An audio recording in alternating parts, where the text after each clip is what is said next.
Good evening, good afternoon, everybody.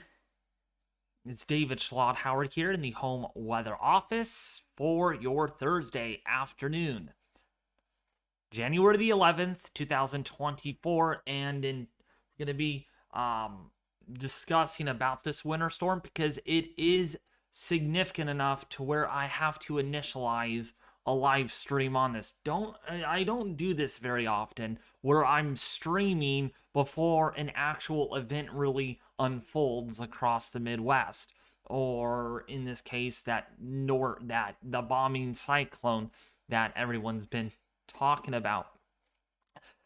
And so, with that being said, we're going to be looking at some high-res models. We're going to be kind of dialing in the timing on who's going to get impacted, where they're going to get impacted, and why it's going to happen. And we're also going to be looking at snow totals. We're also going to be talking about the winds and some very cold, bittery temperatures, as we could see some of the coldest temperatures in the last 50 years impacting at least some portions of the United States, especially in Montana, northern Idaho, and even in northern Montana. That northwestern corner could have some of the coldest temperatures we have ever experienced in a while. All right, and to you guys looking at me like, dudes, you're hyping this up. It does sound crazy, but this is actually going to be happening, and you all really need to take this seriously. Mark Sedeth actually liked my tweet that I made earlier today, confirming and giving me some credibility that this is no joke whatsoever. So we're going to be looking at that because this is a very powerful system that everyone, not just you, even me, I'm getting impacted, or we got impacted by that last night. We had some pretty strong winds here locally. So looking at the entire United States here, let me open this into a new tab. This is really significant. You don't see this very often from the National Weather Service by any means. I mean, this is in the record territory. Maybe this is better. I think this format looks a little bit more higher end. So let's get back to this. And so there is just, counties, states painted here. I will have to say the National Weather Service has never made a great mural of a picture here of just countless areas that are under some sort of warning advisory. It's ironic, okay? So, first of all, we're going to be starting across the west because that's kind of where this storm originated from, all right? Winter Storm Gerri, that is, right? By the way, we have ice storm, or we could have ice storm warnings over Portland, Oregon by tonight because we have some easterly winds and an Arctic air mass with warmer air moving in aloft could actually set the stage for some metro areas over here to get some significant ice accumulations of at least a tenth to a quarter of an inch. And so let me make sure I'm loud enough here so you all can hear me really well. So there is the potential that this could really be devastating, all right? Avalanche danger. Well, I got word today in Bear Valley, somewhere in that area, had another avalanche today, had an avalanche yesterday. And so it's just mind-boggling to see that, well, more additional snowfall is coming to California again. Another powerful storm system continuing on the gondolas of storms that we've been dealing with for the last week or so. And the thing is, we saw this coming. We saw this in the models, and it seems to be winning out at this time. So another storm system impacting Washington, Oregon now, that's going to stretch further south in the next couple of days as an atmospheric river hits California. But back to our current system that we're watching is now it's over here. High wind warnings, blowing dust warnings and advisories, high wind watches, wind advisories, the whole 9 yards. We got winter weather advisories out across Arizona, New Mexico. We got even hard freeze warnings, for crying out loud, in the metro area of Phoenix, Arizona. This is telling us that, yeah, areas that don't normally get cold are gonna be facing some very cold temperatures tonight into the next couple of days. Possibly some teens and 20s down there in the next couple of days. But what really catches my attention is just the coverage of warnings and weather alerts. Okay, this has been dropped, thank goodness. The storm watch, at least in some sense, over Lake Michigan, but a storm warning is up here. But like, I mean, I could count here just how many states are under some kind of weather alert. And these are all weather alerts that are covered. We have all of Idaho, all of Montana, all of Wyoming, all of South Dakota, North Dakota, Kansas, Oklahoma, Louisiana. Let's see, we have a lot of states that are completely smothered in warnings. I mean, you don't see this very often. And so right now we have Texas, by the way. Actually, no, Texas is not. Just a few counties are not covered there. Technically, we can put, Washington in the crosshairs here. That's a lot of states that are completely smothered, even West Virginia as well. We have 1, 2, 3, 4, 5, 6, 7, 8, 20 states. 20 states that are just covered in warnings and weather alerts. I'm sure your phone is just calling out to you just how many warnings are out right now. We got blizzard warnings out ahead of this system. Northern Illinois could be vulnerable by significant amounts of snow and some strong winds. That's why there's blizzard warnings. We could be in the crosshairs, folks, of a potential historic winter storm. I mean, I hate to break it to you all. This is reality. Welcome to it. I mean, we got the dynamics there, and I will show you the jet stream dynamical forecast here in a little bit on why this system is going to be bombing out. And yes, I'm talking about a pressure drop of 30 plus millibars in about 18 to 24 hours. That is remarkable. I mean, you don't see that very often with a Midwest storm. And the last time we saw one of those was with Winter Storm Elliott back in 2022. All right, and so, yes, it's happening again. But this time, we're going to add in severe weather for the Deep South and a big blizzard for the northern tier of the United States. But also, what comes on behind this is some very, very cold, threatening Arctic air that is going to be rushing southward. Even areas like Oklahoma now and northern Texas under wind chill advisories and wind chill warnings. And so in this live stream update, we are going to break down all these details. I mean, it takes a lot for me to just kind of go and do a pretty significant weather live stream. You know, before it even happens, we're here talking about it. Even so, I'm going to church tonight. So it just tells you just how ironic and significant this event is going to be once it gets started. So first of all, we're looking at satellite imagery, and if we back it out here, let me kind of zoom in here just a little bit. You know what this is, right? That's blowing dust. You don't see that very often until at least late March or early April when we get these dry line events, when we get some lee side genesis or lee side cyclones developing on the lee side of the Rockies. Well, we're seeing one right now, and this is going to be it's already a big deal. We're seeing warm air advection, the low-level jets pumping in out of the south. Things are going to get very ugly here by tomorrow. And so when we forward this through, you know, you can even see there's the warm air advection moving northward. Here comes, you even have a little bit of a backdoor cold front or a ripple in the flow right down here. And then you have this warmer, drier air advecting into central Texas, and that's why we're seeing all this dust. See that? It's just so much of it. I mean, you can't even see the landscape down below because of just it's super, super windy here. And if we actually go over really quickly, did you freeze on me? Did you freeze on me? Are you kidding me? All right.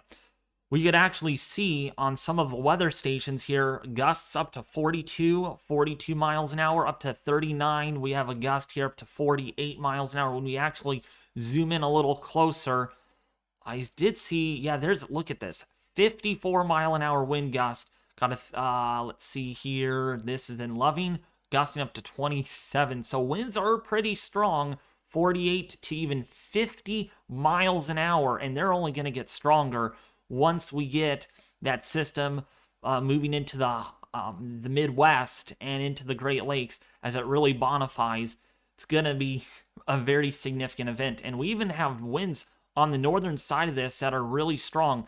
Again, 30 to 50 miles an hour, just showing us the dynamics that are getting to be involved. In fact, in such a way, look at these temperature swings right here.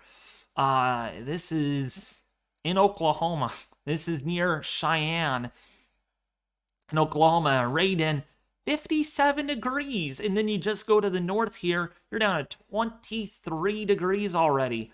18 single digits up across this portion of Kansas. So my goodness, lots of cold air already rushing southward as we get lee-side genesis going over the Oklahoma area.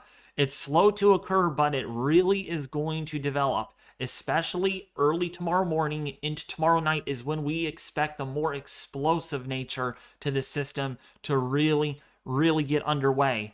We're just seeing the beginnings of it at the moment. Not much precipitation here, and that's kind of the hidden factor with the system is like, oh, just because there's not much precipitation doesn't mean the system doesn't have a cold front or a dry line or a warm front with it. We're seeing that clearly here in such a way. This is also in Kansas that we have current temperature there in Buffalo, Kansas, 50 degrees. You go just to the north, it's 35 degrees. Huge sharp gradient in temperature there. And that just tells us that the system is becoming very dynamic. So another thing I like to look at is our RTMA analysis, okay? And this is kind of showing us how has low levels responded so far to this. And so, of course, you're looking at GOES 16 satellite imagery with an overlay of mean sea level pressure. So all you have to do here is go down to here, mean sea level pressure. You click it, and it will actually pop up with that overlay. And this is based on RAP surface data. Actually, wait, is this? This is RTMA data, actually, that it's showing. And so we go forward here. You can see pressures are not very low, but look at that gradient on the northern side. So we're starting to get things lining up. You can almost see it here. Warm air going to the north. That's where we have our warm front here. And we have a dry line here, and we have a cold front bent back here on the RTMA data. And this is where we have our surface genesis, a lee-side genesis going on, our confluent zone right along this boundary. And things are really going to take off once this is able to eject with the help of our 500 millibar flow map. As I pop this up, so let me go to this. So this is our trough that is moving through the area right now. You can see it right here, bent back and tucked back in there over the New Mexico plateau. We're going to get some amplifying ridging, not super amplified, but enough to get some dynamics going. We have another trough that is going to not really nosedive, but it's going to help this. So this is able to launch off of the New Mexico plateau and then move into the upper Midwest and the Northeast, where the upper level disturbance will be, but the surface disturbance, the surface response, we call it, is going to be across the Michigan area. And you can just see it right in here is where we have that. So do I rarely show Canada here? And that's because I wanted to show you some RTMA data up here. Actually, this is not going to... Actually, this is actually okay.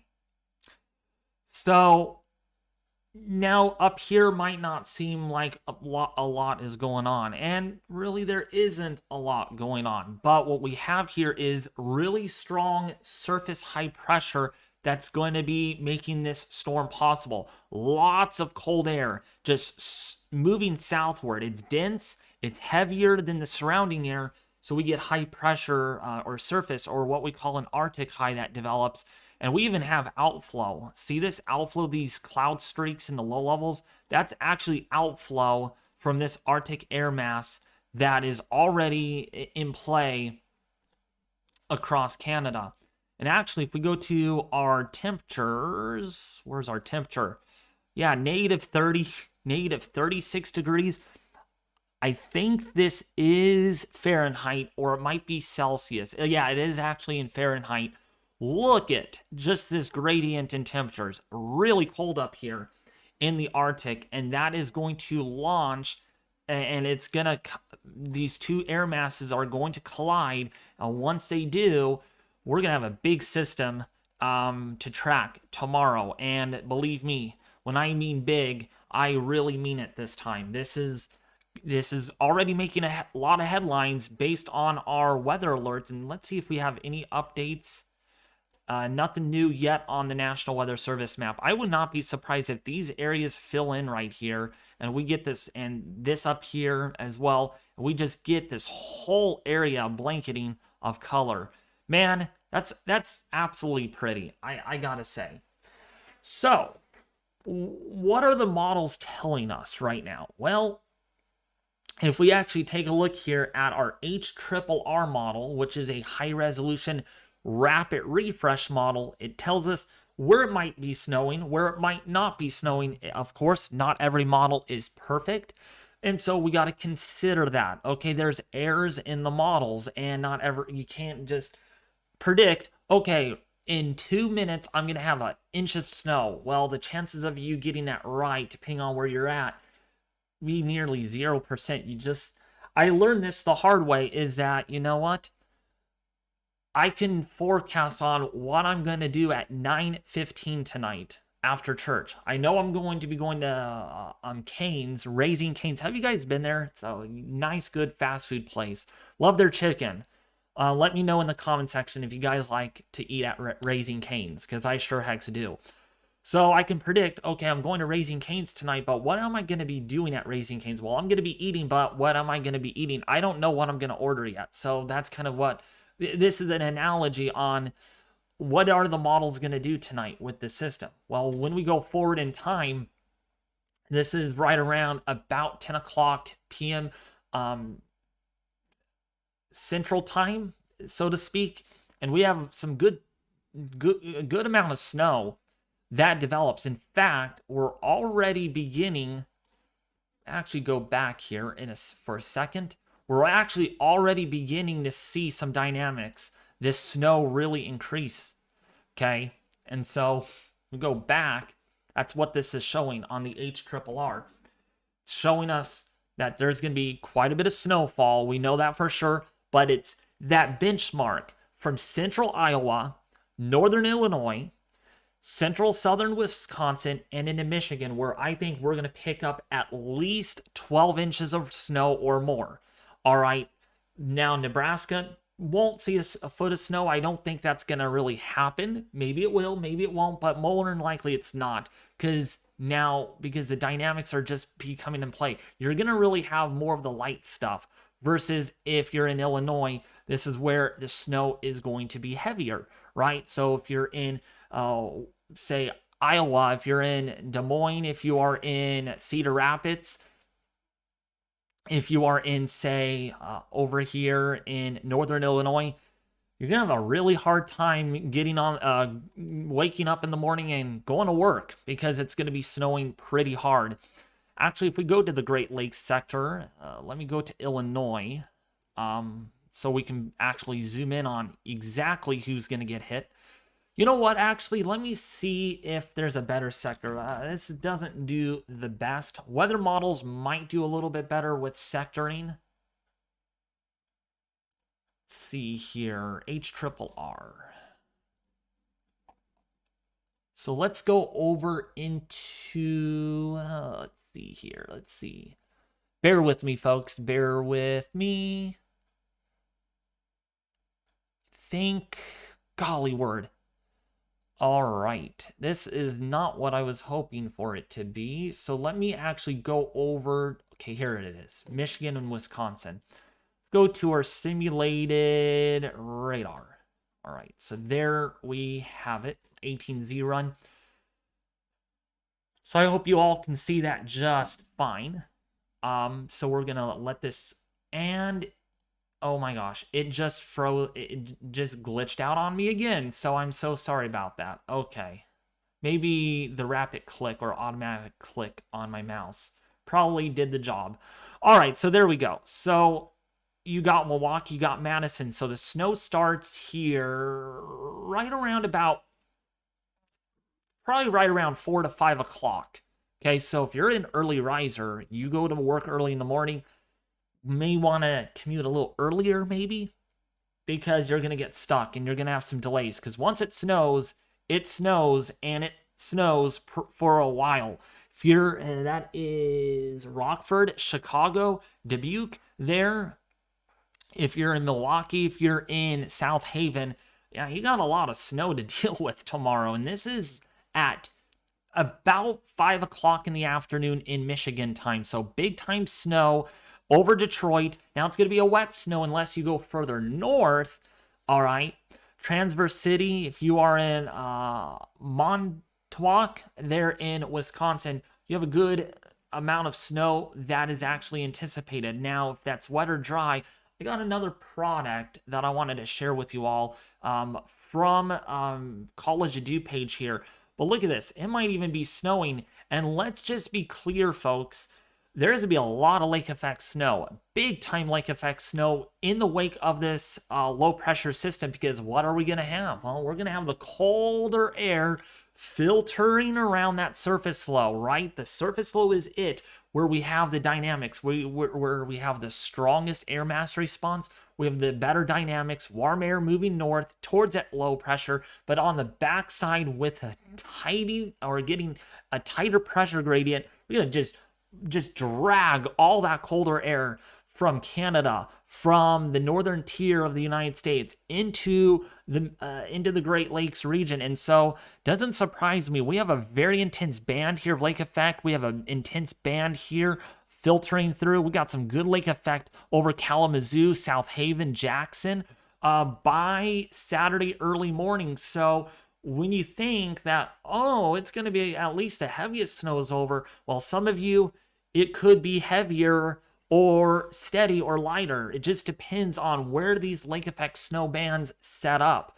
Okay, but this is going to be the area. Bullseye, ground zero, level 50 event here for Michigan, for Wisconsin, for Northern Illinois, and for Iowa. Iowa has more of the kind of frontal genetic kind of snow, and then it turns more lake effect driven over the Great Lakes. So yeah, brace yourself. Make sure you have the shovel. Make sure you allow a lot of time to get to your destination, because when it snows, and it will snow pretty hard. All right, so let me go back to the other tab. So I wanted to show you some cool, something really cool that I discovered nearly a month ago on the, I think it's on the wrap, maybe the HRRR shows it too, is the snow ratio. All right, so let me see if I can bring that up. Let's see here. No, it's going to be on the wrap. It's going to have to be on the wrap because I know it's here. Winter.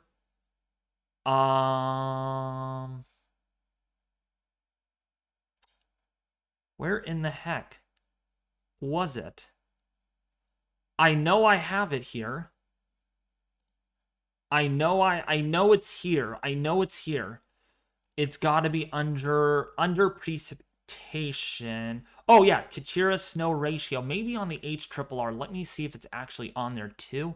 Okay, it is. So it is on the HRRR. So this is a really cool product. And so what this tells us is the snow going to be wet? Is it going to be dry? Is it going to be kind of monkey in the middle, right? I like that term, monkey in the middle, right? So when we look at the HRRR, and we're going to look at the wrap here in a second, this kind of gives us an idea where the snow is wet, dry, or what, how it accumulates, right? So the higher the numbers, essentially, that's a 27 in 10, or a 27 in 1 ratio, in other words. So for every 27 inches of snow you get 1 inch of equivalent precipitation, or the equivalent of water. If I have this perimeter down right, is what this means. So when we go forward, snow is gonna... Okay, hold on. Let me go to the 18Z run. This is going to give us an idea. So we can clearly get an idea here. Snow is not really going to be really dry. It's going to be that 8 in 1 ratio. We got a 7 in 1 ratio down here. We might even get down to a 4 in 1 ratio. So for every 4 inches of snow you get 1 inch of equivalent precipitation, or how much water is in the snow, in other words. So let's just look at it this way. So if you put 12 inches of snow in a tube and you melt it, how many inches of water are you going to get out of that once it's fully melted? Is basically what this kind of measures, right? So lower the numbers, the wetter the snow essentially is. Now, if it can still snow in Nebraska and Iowa, you got some really high ratios out of this. 22 and 1, 23 and 1 ratio numbers, which means that's some dry snow. Now, eventually, once that cooler, drier air occludes, and it... Yes! Sorry about that. So once this cooler air occludes, because again, we have a warm front, we're going to get some warm air advection kind of overriding where this snow is going to be. So we're going to have some wet snow to begin with. But watch this.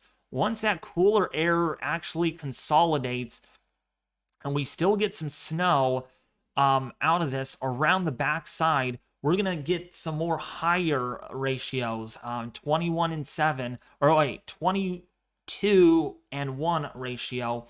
And then look at this, the air mass back here. Imagining if we had a snowstorm out of this, we would have a 40 and 1 ratio, which means for every 40 inches you get 1 inch of water once it's fully melted.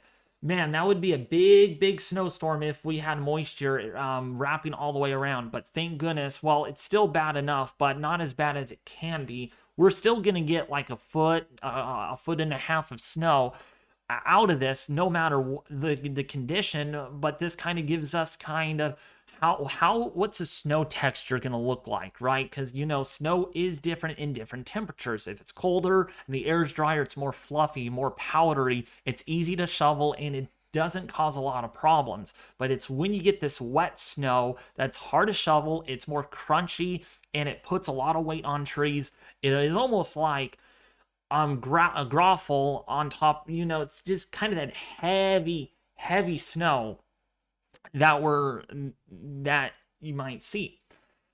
In this case, it's going to be wet to start off before the cooler air moves on the backside. And here we have a 15 and 1 ratio. So we have some more drier snow that moves across the Great Lakes into Michigan, since the air is going to be cooler. Down here to the south, if it's still, or if there's able to be any snow, maybe a 21 in 10 ratio. So as far as the snow equivalent goes, that's just how it's going to end up being. So when we go to our total snowfall accumulations, you'll see here. Now you're going to see a lot of models, and let me actually get to my face here without blowing my face up so much, and I want to make it clear here. You're going to see a lot of models that are over exaggerating. You're going to see some wild numbers out there. Got to understand here, okay? It's all based on the temperature. It's all based on dynamics and everything like that. Not every model, what type of model you look at is perfect, okay? The HRRR has maybe 18 inches, 20 inches of snow over Chicago. Now, if you want to be, I don't want to use the word dumb in my live streams here, but if people want to be dumb and be like, oh, wow, that's 20 inches, we're going to get 20 inches. Well, later on you find out, we look at the NAM, not so much.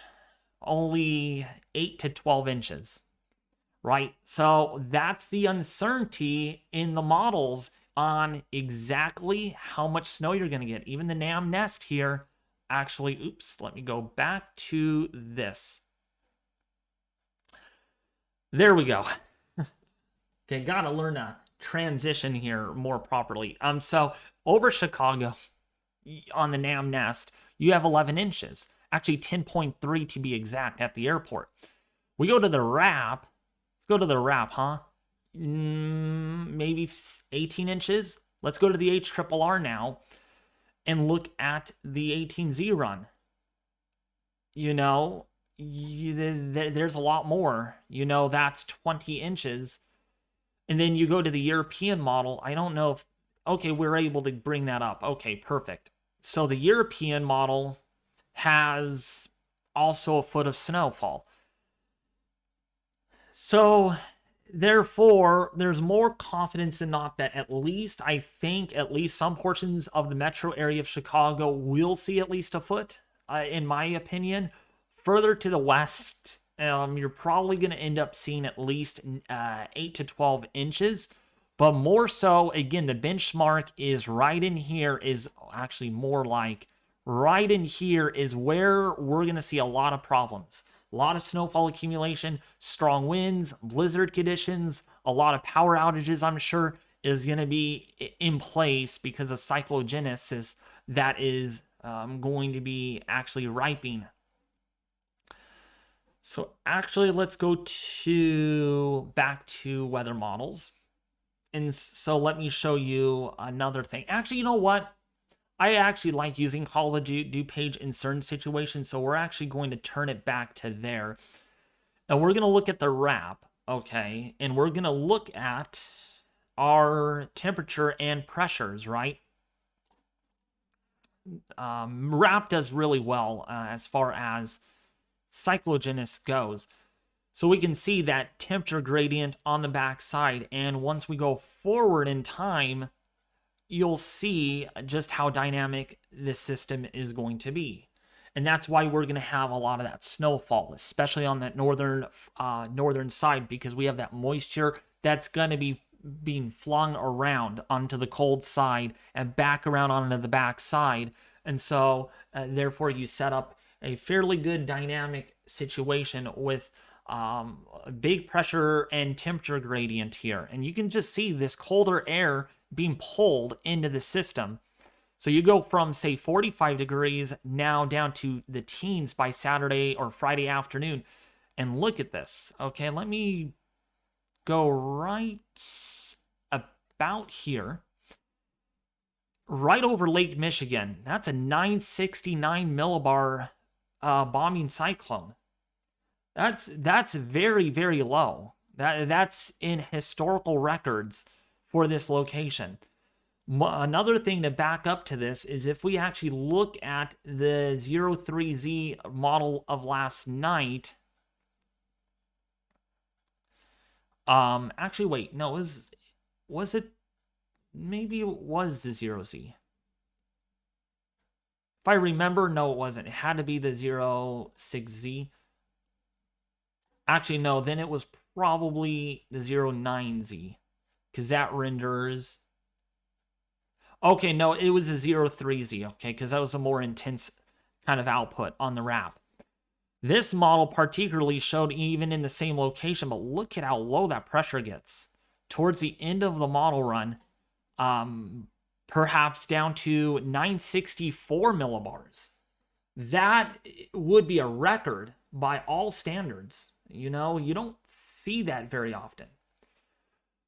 And so you get the colder air that wraps all the way around because of such of a dynamic system. In fact, this one even has a warm core with it. That would be awfully, awfully rare. That would be ironic to see with a cyclone this strong, to have actually a warm core over some portions of land and water, which is over Lake Michigan, and you got these colder temperatures. By the way, down here, this is 9 degrees. Michigan, or yeah, in central Illinois, 12 degrees on this model run. And we go to the latest run, pretty similar, but now the track of the low is a little bit more different. It still tries to get down there to 969 millibars, 968. Now, if we look at the HRRR model, it's going to be a little different. Now it wants two globations of low pressure systems that try to collide. We have the initial low over here, and then we have another low that forms over here, which would be a little Fujiwara effect. If these are able to kind of connect, does one get stronger than the other? This one, on this particular model, this also gets down there to 968 millibars. Yeah, right there on my mouse cursor, got a 968 millibar surface low over central Michigan. That would be in record territory for the lowest pressure that area has seen in a long time. If we look at the NAM model, let's look at that one, actually the NAM nest, not as intense, which is a little shocking to see versus what the RAP shows. A much lesser bombing cyclone, which I would probably disagree with because the blizzard warnings that we're seeing out of this, I think this is going to be with what the RAP is showing and what the HRRR show. More in that books of a system that consolidates right over Michigan as well as Lake Michigan. But just take note here, though, that once the backside of this rolls over these Great Lakes, that's a lot of colder air moving over lake waters that are still in the upper 50 or upper 40s to lower 50s. I mean, they are warm for this time of the year, well above average. And so when you bring a lot of colder air like this over land or over water, yeah, you can bet on a lot in the way of some lake effect snow. So now let me zoom out here, and I wanted to just do the whole continental United States. Go to the 500 millibar chart. All right. Right here, actually, I don't know which style would actually be better. Probably a little bit better here on Weather Bell because the colors kind of stand out a little more. So why is this surface low going to be developing in such a hurry? What is behind? What is the culprit behind such a bonifying system that we have not seen in a long time in this portion of the country? Well, number one reasoning is the Arctic up here. This is some very cold air up here to begin with. We're going to see temperatures tonight in Montana down right around to -20 to -30 degrees. It's really cold for that location. In fact, that is already in all-time record low territory. Not particularly tonight, but more so Saturday morning and Sunday morning is when we could see some of the coldest temperatures. And I'll show you that here in a little bit, because that's the striking part of this whole Mageddonous type system that tries to develop. So as we do know, when we back this out to right about now, we do have the initial trough, or not really initial, but the main polar vortex that's kind of up here. Then we have kind of another extension to that VP down into PV, I should say, not VP. PV, polar vortex, into the Midwest. And so what you have here, and I know a lot of you don't understand how fluid dynamics works, how things deepen where they do, and why we get pressures climbing where they do, right? It's fluid dynamics, and it's it's all done by barotropic forcing, where we have air, okay, that does this. It kind of separates aloft. In this case, 500 millibars. We have divergent flow aloft. Well, what does that do? That lowers surface pressures. So when you go to our 500 millibar height map here on why this winter storm is going to be so strong, then of what models are showing, is because of this jet streak. This is ripping through Texas at enormous speeds, 100 plus knots over the central portion of Texas into Louisiana, as well as even advecting some of that wind into Mississippi. So you can think of now that this is now positively tilted. You can even see the trough here dotted that I have here. You can see the axis is positively tilted, but watch what happens when this trough ejects. It really becomes negatively tilted very quickly. Well, when that happens, we get an air mass response. We get rapid cyclogenicity that happens because we have the left exit region here. That is, we get diffluent. We get that air evacuating. Think about a vacuum, all right? When you vacuum up something, you're actually sucking in air. You're lowering the pressure in that area, okay? And in this case, we're evacuating the air aloft, okay? The air is less dense aloft, right? That's why you have lower heights. Well, what happens next? Well, the air beneath it has to rise because it has to fill in that void. Air has to go somewhere. It can't, it can't just stay in one spot, or otherwise we wouldn't get the systems that we get, right? We wouldn't, cyclogenesis would not exist in fluid dynamics. So instead, what we have here is we have air evacuating out aloft, and that lowers, that pulls in air underneath. Okay, do this for me, folks. For 350 of you guys that are watching, do this for me.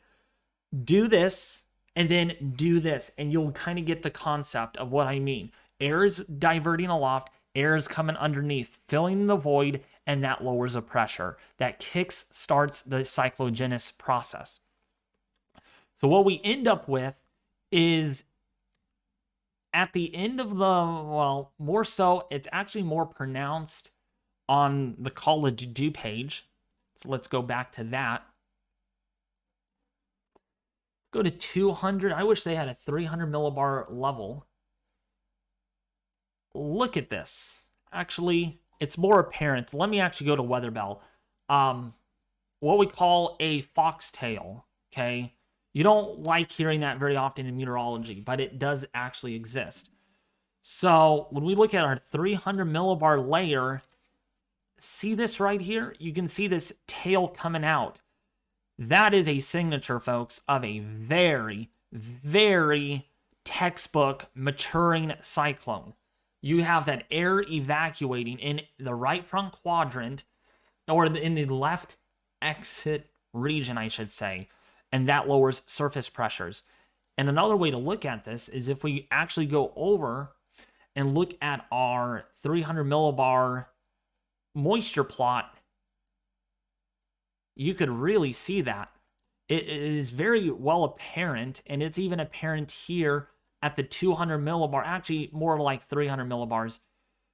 You can see that foxtail really protruding. And this is how you get that cyclone. You can even see it here on the infrared satellite forecast. Look at how that thing just takes off. You got the foxtail look here. You got a baroclinic front down here to the south. And that's how you get a very powerful system. Man, that is very classic, very intense by all standards. I mean, as clear as day. And when we forward this, you could really see that. That's a very strong system. That is mighty big. So you can think about, when we look at our snowfall totals, by the way, again, a lot of this is going to be wet that we just talked about. Snowfall totals here, closer zoomed in view. Actually, go back. I'm actually be more generous with my snowfall forecast just because, this can go in many ways. So our snowfall forecast, very arguably enough, if I should use a 10-1 ratio, maybe I should use this is kind of the same thing. So I do expect that many areas here might see 12 plus inches of snow from, say, central Nebraska into Iowa, Wisconsin, northern Illinois, as well as Michigan. Really concerned about that, okay? This is a big snow producer, as what we mentioned. 16 inches of snow there over southeastern or southwestern Michigan out of the system. Now, if you're specific on the NFD forecast, actually I should use the more super blended, or is the national blend of models, gives us a better idea what might end up happening. And of course, this is kind of this is actually pretty bullish.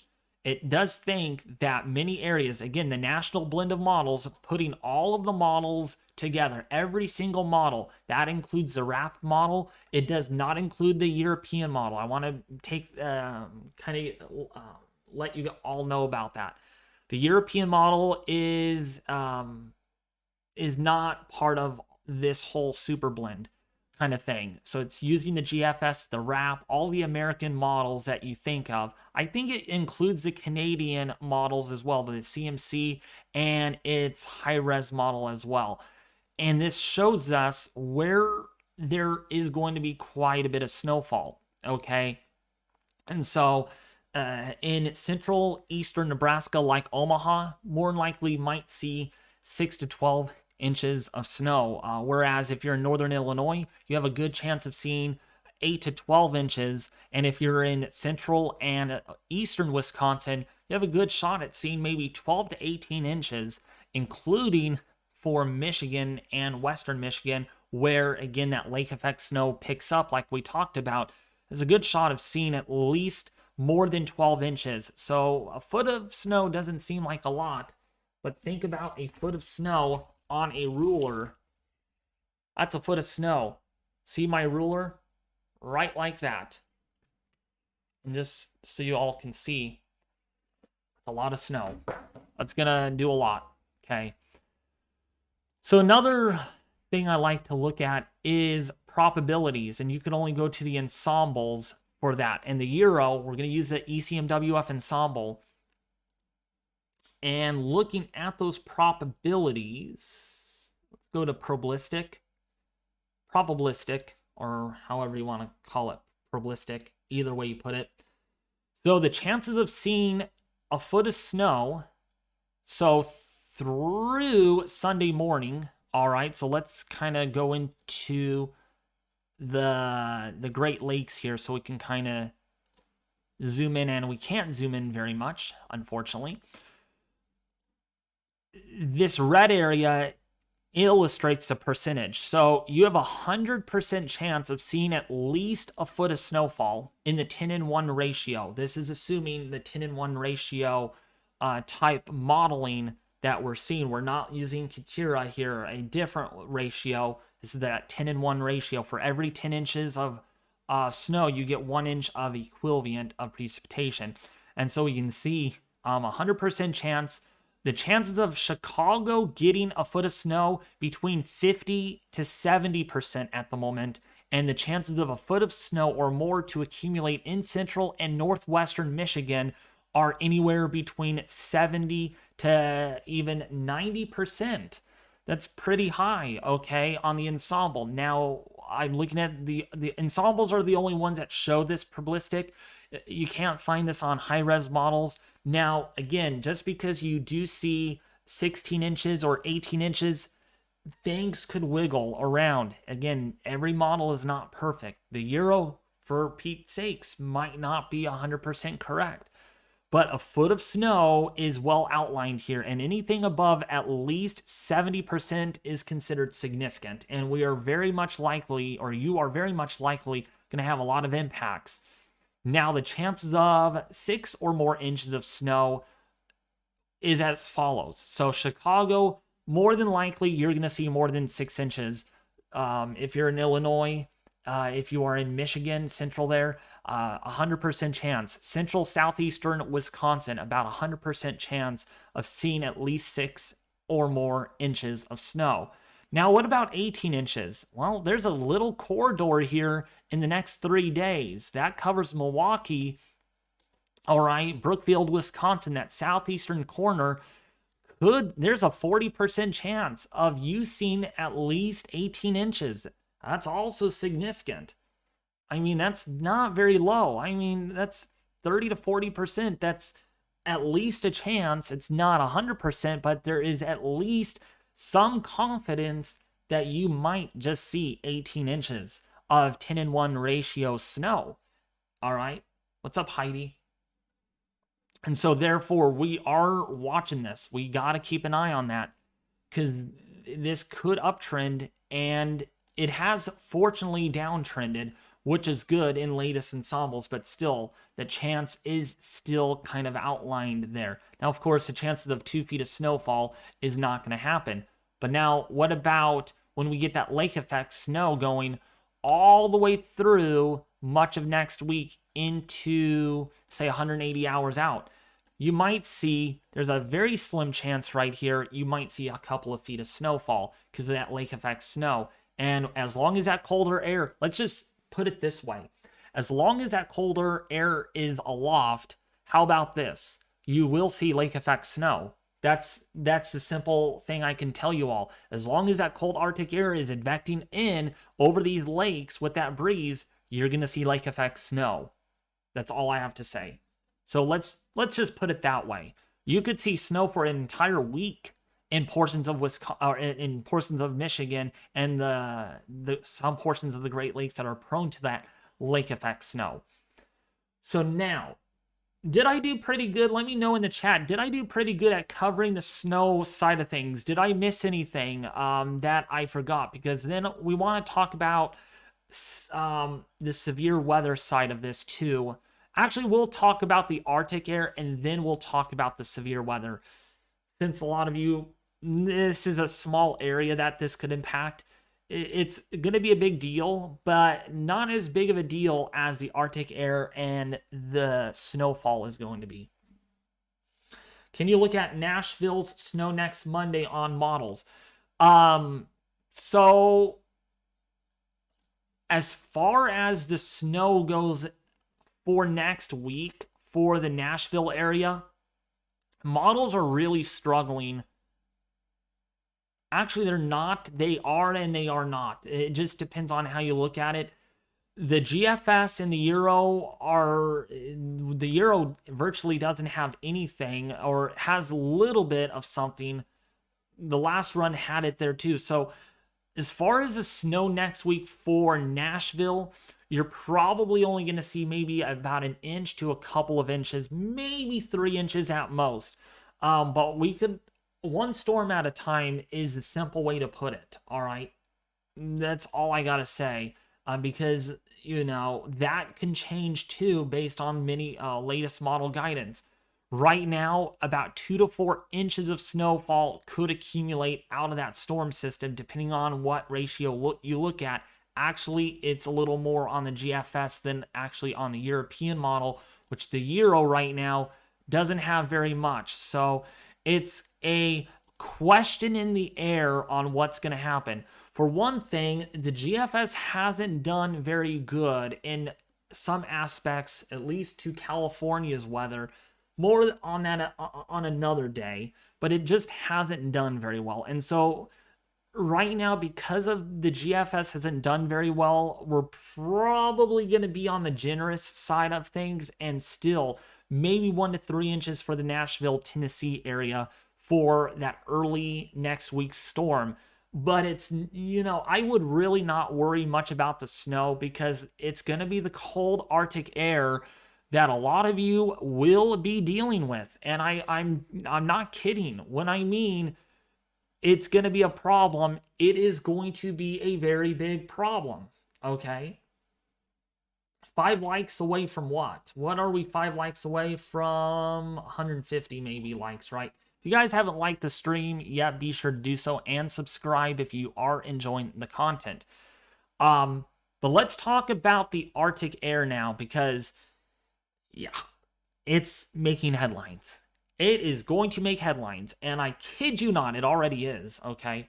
First of all, let's look at our RTMA data on our surface weather obs right now. If this could cooperate. So right now, it's negative 20 degrees in portions of Montana. Look at this. In Cut Bank right now, negative 24 degrees. Negative 24. You virtually have not warmed up at all today. I mean, that is remarkable. Very little warming has happened there. And then you go further north, in Yellowknife, negative 40 degrees. Also in Yukon, negative 40 degrees at the moment. So, yeah, there's a lot of cold air up here in the Northwest Territories, and it is moving south. And once it moves into Montana and the Midwest, you bet you're going to feel it, okay? You bet you are going to feel it. Actually, I did miss something. I wanted to show you all the winds, and then we'll get back to our Arctic air for some of you that were probably wondering about that. So let's get back to our wind speed forecast, because the winds are going to be a big deal depending on what model you actually look at. We're going to use the HRRR model for this reasoning, and so we can see here wind gusts over Indianapolis on the back side of this could reach speeds of 50 to 60 miles an hour. That's high wind warning criteria. On the northern side of this in Michigan, wind gusts between 40 to 50 miles an hour, rounding this low pressure system. Not only that, on the backside, look at these wind gusts over portions of Iowa between 40 to 55 miles an hour. You bet there's going to be a blizzard out of that one. And then, of course, over Illinois, 50 to 60 mile an hour wind gusts that are anticipated. All right. That's the wind that the system is going to bring in. Look at on the northern side. Look at this, 50 miles an hour. That's what happens when you get cyclogenous, and even perhaps getting close to 60 miles an hour. Sustained winds up here near Rogers City. That onshore flow going to be very strong around that surface low. And then the back side of that rolls through in portions, well, of Lake Erie and Lake Ontario, where you get surface sustained winds of 50 miles an hour and wind gusts exceeding 60 to even 70 miles an hour. So yeah, you can bet that there will be lake effect snow out of that. In fact, in such a way right now, if we take a look at our extreme forecast, as far as the wind goes, there's a lot of orange on that. The higher the percentage, the more likelihood you're going to see some extreme winds. And look at all that orange on your screen. That's a painted picture of some very strong winds. Stronger than it should be as far as precipitation-wise goes. Yep, there's also a chance of significant precipitation in the form of snow. There's a 90% chance. And then, of course, look at this, near 100% over Michigan on the extreme index. That's what this is, the EFI, Extreme Forecast Index, is the acronym for EFI. Then, of course, temperatures, we'll get to now more of that just in the rest of this live stream, and then we'll talk about severe weather, because there is some things that are kind of hidden about that might potentially not allow this to perform as what some people may be saying, and there's a reason for that, and I'll show you that here in a little bit. But what I wanted to show you all is the Arctic air. Okay, this is astounding by all means. This you don't see this very often from the Euro. Okay, thank goodness this was not going to impact California. While we're still seeing below average temperatures, of course, across our area. But take a look at these temperatures. Okay, we go forward, right? The colder air does continue to advance further south, okay? And then eventually by Saturday morning, look at these temperatures in Montana. I mean, while it doesn't seem very cold, that's when we got to take a look here at our windy.com map of our temperatures for Saturday morning. Some of these temperatures, negative 51 degrees. Negative 51 degrees in some of these locations. In the wind sheltered areas, the coldest prone areas, could see some of the coldest temperatures. If you think I'm lying, look at this for yourself. I mean, this is really, really significant. And you can see negative 22, negative 23, and then eventually this colder air does let up a little bit, but then it might get cold again, of course, Saturday night when the sun sets and the long nights we still have. Yeah, some of this colder air goes all the way down into St. Louis, even negative 4 to as far south as even portions of northern Arkansas. Look at this. I mean, that is significant. 1 degree above zero. I mean, between -1 to 1 degree, not much of a difference. It's only about a few degrees. But cold is cold at this point, and you can see negative 8 degrees in Ottawa. If you're in Davenport, Cedar Rapids, negative 7, and then negative 20 over here in Nebraska. And then when you go further north, it's 29 degrees below zero. How about that for you all for a wake-up call? Because of this Arctic high that is located over much of Canada. Man, that's a big Arctic air mass. I've got to tell you all right now. Very, very significant Arctic air mass. Now, what about the wind chill values? Now, that's when we can't use windy.com because it doesn't have it implemented into their maps. So the wind chill value, you guys want to know what the wind chill value could be like over portions of Montana for Saturday morning and much of the northern plains? You thought negative 30 to negative 45 degrees was cold, even negative 50 in some areas. What about wind chill values as low as negative 60 to negative 80 degrees? How about negative 60 to negative 80 degrees as far as a wind chill value? Now, you all can complain about how cold it's going to be because that is historic by all freaking means. And actually, if we go over to Montana really quickly, yeah, that's negative 76 degree wind chill values, negative 78 perhaps in some of these mountainous areas, some of these valleys, negative 50 elsewhere in the Midwest. You can see that colder air, negative 54 wind chills. That is going to cause a lot of health problems.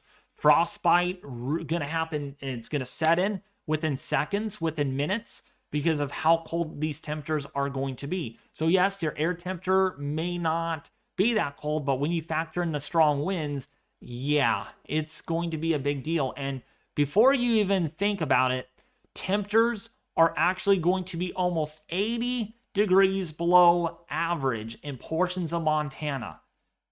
Okay, that is very significant. Okay, that's historic. How often do you even see that? I mean, Canada, pretty much northern Canada, Russia, gonna come to Montana because of how cold these temperatures are going to be. Man, I feel bad for you all. I really, really do. Because, I mean, you better get food. Because you can't...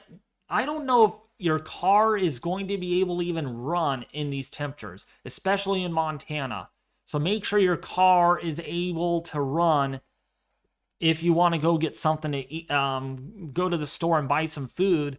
You're going to have to run to your car instead of just, I don't even think your car could keep you even warm because the cold air from outside is so extensive. I think your car doors will be hard to open because things freeze, when you get any frost or anything, hoarfrost, wow, that's going to be the thing that's going to really lead to a lot of people complaining about, man, I can't even get out of my house. I'm locked and cooped up. You know? Montana is to Siberia. Exactly. I mean, that's true, Zavo. That's essentially with what we're dealing with. And yeah, when this comes over the Great Lakes, all this colder air, you know what it's going to do, right? Well, you're going to get a lot of lake effect snow. And I'm telling you right now, 5-day snowfall accumulations over Michigan. Let's go over to Michigan really quickly on this Arctic air mass. So yes, the majority of the snow falls, okay, within the 2 to 3 day period. But look at this. It continues to accumulate. And yeah, you could get a lot of snow accumulation in the next 10 days because of that cold Arctic air mass. Colder air moving over warm water, and there's enough moisture, you're going to have a lake effect snow machine at work. Okay, that's the deal with this Arctic air mass. Now, if that was cold enough, let's look at our low-level temperatures, and you could really see how much colder air is going to be advecting further south with the first initial system. And then look at this. Man, that is -3 Celsius.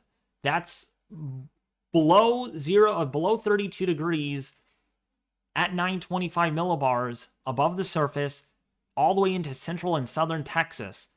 So you could see where that colder air is going to be. You can just see it. And yeah, I mean, that is the concern here that I'm worried about, because the Weather Channel's been talking about it. AccuWeather's been talking about it. People like me on YouTube have been talking about it. You know what's up. You know what's coming, and it's not going to be pleasant, unfortunately. I wish I had good news. I mean, I can sit here all day and say good news, but no, it's not going to be good news at all because of what you all are going to be dealing with. And it's all coming from Canada. It is all coming from higher latitudes. It's just pouring down. You can just see it. Which, by the way, some of the coldest wind chills are actually going to be in Montana. Actually not really located up here in northern Canada. Okay, so just keep that in mind. When you think, oh, maybe we should escape this Arctic air mass, well, you have to go to California to escape that, because that's where we're not going to have much of the Arctic air mass in place. And that is very expansive, though. That is, I mean, wind chill values, -70 to -80 degrees. Well, specifically -80 degrees here. Man, that's, yeah, that's cold. That's, man, I'm speechless. I am speechless. And it's so cold that you could even see it in the wake of this air mass. You can see it here on the Euro. All these thicknesses, not so snowy, but not so warm either, is how you'll probably be relating to this. You'll be, like I said, complaining about, oh my gosh, it is cold. Ooh, ooh. It's cold. Let me get in. I want to get in. Because, yeah, that's what's going to be happening. A lot of people are going to be stuck inside because of how cold it is. All right. Let's talk about severe weather now. There have been some questions about that, I'm sure, in the chat about, oh, David, are we going to get severe weather? What's the deal about that?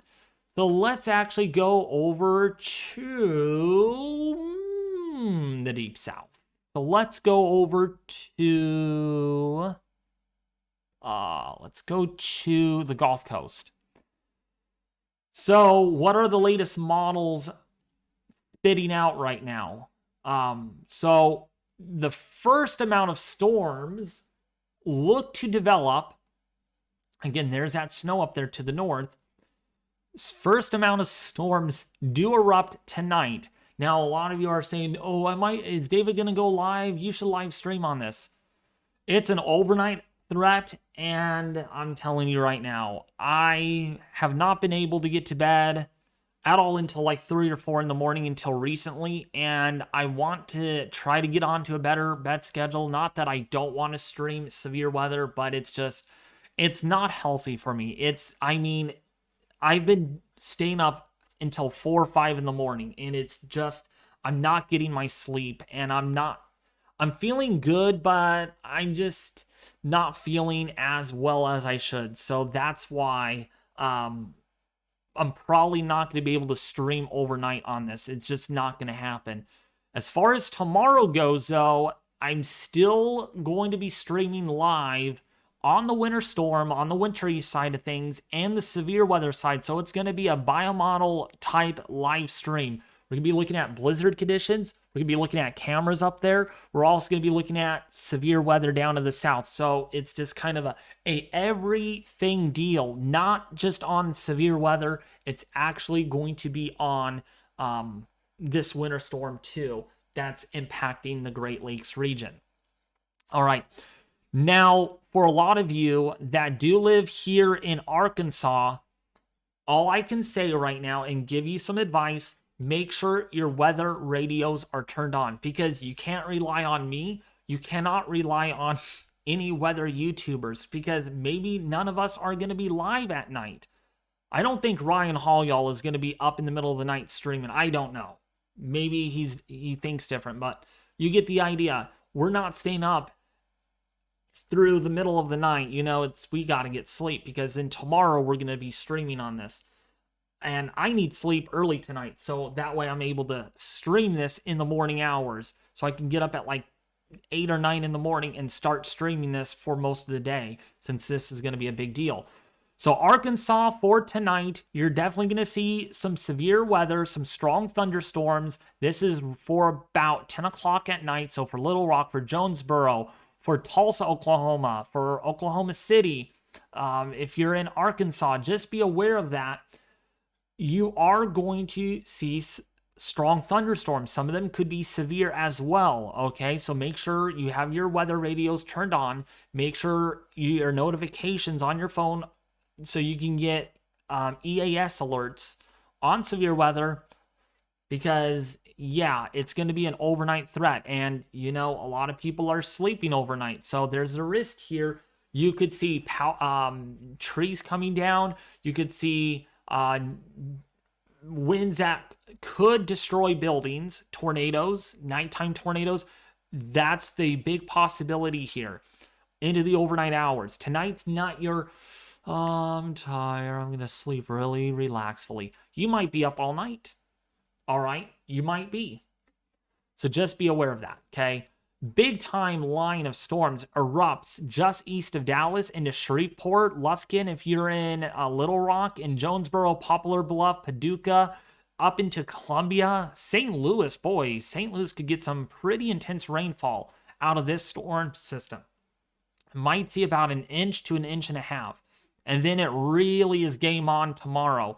Fact, therefore, let's actually go and look at the HRRR and dissect a little closer at with what you all are going to be witnessing. Let's just do Mississippi. Let's see here. Am I able to get Mississippi? What? There's no Mississippi sector. There's a Missouri, there's a Middle Tennessee sector. But there is no, maybe Louisiana. Maybe that will work out. No, let's see here. There's an Arkansas. Maybe that should be at least good enough. Covers pretty well. So, of course, you have your storms that come up. But I want you to see something. Right over here. Yeah, I'm actually going to have to move sectors. Let's go over to Georgia. No, darn it. These sectors are not set up really well. These are not set up very well at all. So let me go over to... I think Arkansas will have to do. See these kidney bean shaped storms? Just see those. Can you just see those on the forecasted radar? Say yes in the chat so that way I know you guys are actually seeing this. Okay, so some interaction here. So also hit the like button if you are able to see this too. And subscribe if you're able to see this too. So, see these kidney bean shaped storms? Yeah, you know what that means, right? Welcome to Tornado Alley. Welcome to Tornado Alley for Mississippi. Because that's what that represents. Lots of kidney bean shaped storms. Which means we got directional and speed shear. We got curved hodographs. And that right there represents we could have a couple of strong tornadoes out of this. We could have numerous tornadoes, but maybe at least one or two of them could end up being strong. QLCS tornadoes are certainly a good possibility as well with this situation. When you look at our significant tornado perimeter, right along that, there is a narrow corridor where we could see some strong tornadoes. All the way in the Mississippi, Alabama area, definitely a big area to watch. Actually, also in Arkansas too, we might have to watch for some initial storms up here to take advantage of the deep layer shear where we might end up seeing a tornado or two that fires up. Okay, so overnight tornado threat is there. That is a guarantee.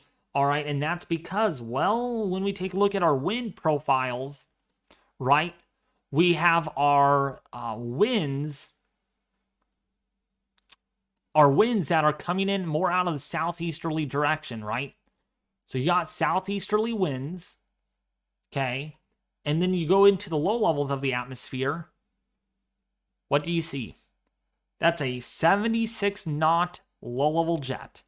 That is going to be in progress and possibly exceeding 80 knots, in fact, over the Mississippi, Alabama area. So yeah, some thunderstorms that do take advantage of this could end up we could see some big time mesocyclones, and some of those could produce some long track tornadoes perhaps, since the environment here favors that. So actually, if we go to the wrap, let me see what the wrap actually shows. So let's go over to that. Go to convective. Let's go to significant tornado perimeter. Yeah, see right in here, this Arklatex area is where we are really watching for a tornado or two tonight. Again, this is an overnight threat. This is not your daytime threat at all. Which, if it was daytime, we would have a lot of people on YouTube, news people would be covering this. And so you can see your hodograph here, definitely curved. Wind profiles could be better, but they're not terrible. But definitely some low-level winds that are 50 knots at 1 kilometer. And that hodograph right there really illustrates where we are seeing the shear. And then eventually right into the Mississippi area by the early to mid-morning hours, where we have a good chance there of at least a strong tornado or two within this environment. And when we load up the sounding, sorry it's a blank screen, there it is. Look at this hodograph. I mean, wow. I say this, I see that, and I see a very curved hodograph. And look at these low-level winds. 70 to 80 knots. Okay, 70 to 80 knots in the lower levels. That's a problem. That is a problem. Because that means tornado genesis could happen. But the NAM doesn't show much otherwise. So that's why there is a little bit of uncertainty in regards to how extensive can the atmosphere get primed in a narrow corridor to allow sufficient instability, moisture advection, and deep layer shear to overlap each other to present a risk for tornadoes, some of which could be strong. That remains to be seen. This could be more of a conditional threat like we had with our last system, one of the first enhanced days didn't pan out as expected. Remember that? But the second one did. So I'm thinking that Friday is a day to definitely watch for tornadoes, especially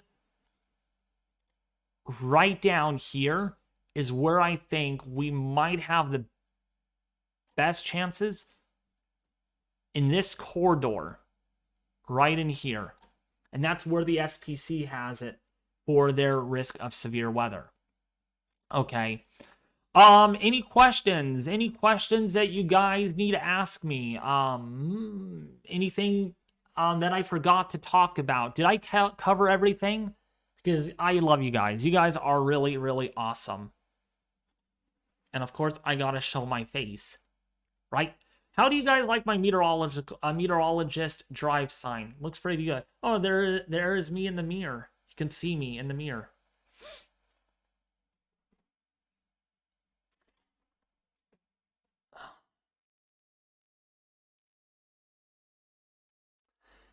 Any questions? Okay. Stay weather aware tonight. Absolutely. Yeah, definitely cheesy weather. I agree with you. Stay weather aware.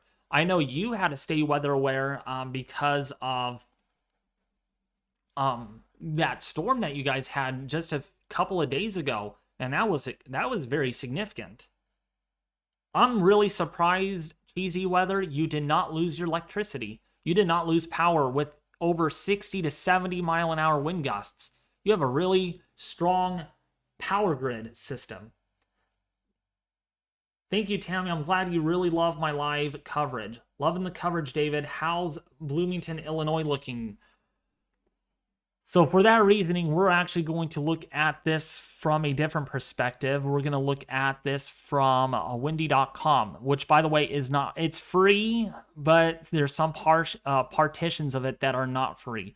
So if we actually go over to, let me see here, new snowfall accumulation. And by the way, I actually have the color palette that matches Weather Bell and also weathermodels.com, which is really cool. So when we look at the European model, we go to Bloomington.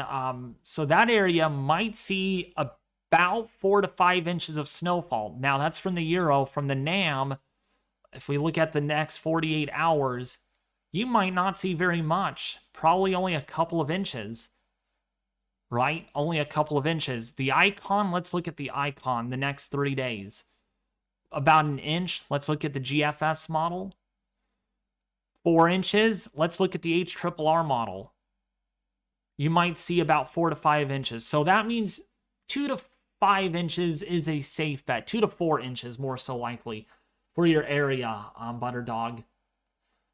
But yes, Butterdog, it's not just going to be the snow you're going to contend with, the heavy rainfall, and some big-time winds. You will be dealing with that, so keep that in mind.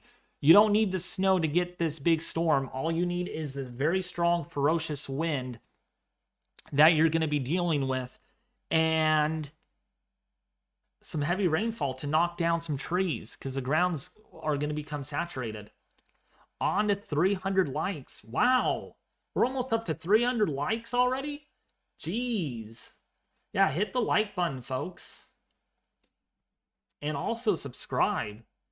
Because I will be live on this tomorrow. I'm looking forward to hanging out with a lot of you as we track Winter Storm Gerri live. Because it's such a big winter storm. It is the biggest of the winter season. And it is going to be the coldest Arctic air mass in a lot of years in portions of the United States. What about North Carolina?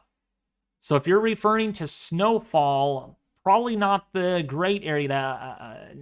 You're not going to see virtually any snow at all. Unless you're in the Appalachians, then you might see an inch or so, which is not very much. Now, as far as the amount of rainfall on this model, and this is the latest HRRR, by the way, you might see anywhere between about 0.3 of an inch to about 3/4 of an inch. Now, just so you know, depending on what model you look at, there's going to be different outcomes. So in this case, I would probably relate to the global models. They do a little bit more better resolving things on a better scale. Maybe about 3/4 of an inch, a half an inch in the North Carolina area. So not an overall soaker. This system's not going to be as wet or as intense like the last one, where it brought a lot of rainfall and storms pass, right? You guys need a break from all of the rain. You really do. You don't need any more. You're in better shape than us. In fact, if we look at the drought monitoring map here and look at soil moisture anomaly, you're definitely above normal with soil moisture. I mean, that's a good thing. That's what I like to hear for your area. And with more rain coming, the soils are going to remain really, really moist. So there is no concern for right now of any drought or anything like that, even so you're not going to get as much rain with this. Come to California, I will show you a drought. We're not doing very good this year. We are just doing terrible as far as the snow goes and everything like that. Actually, the snow in the mountains we're doing pretty good on that. In fact, if we look at the snow depth map, we're actually over 35 inches. So that's some good news.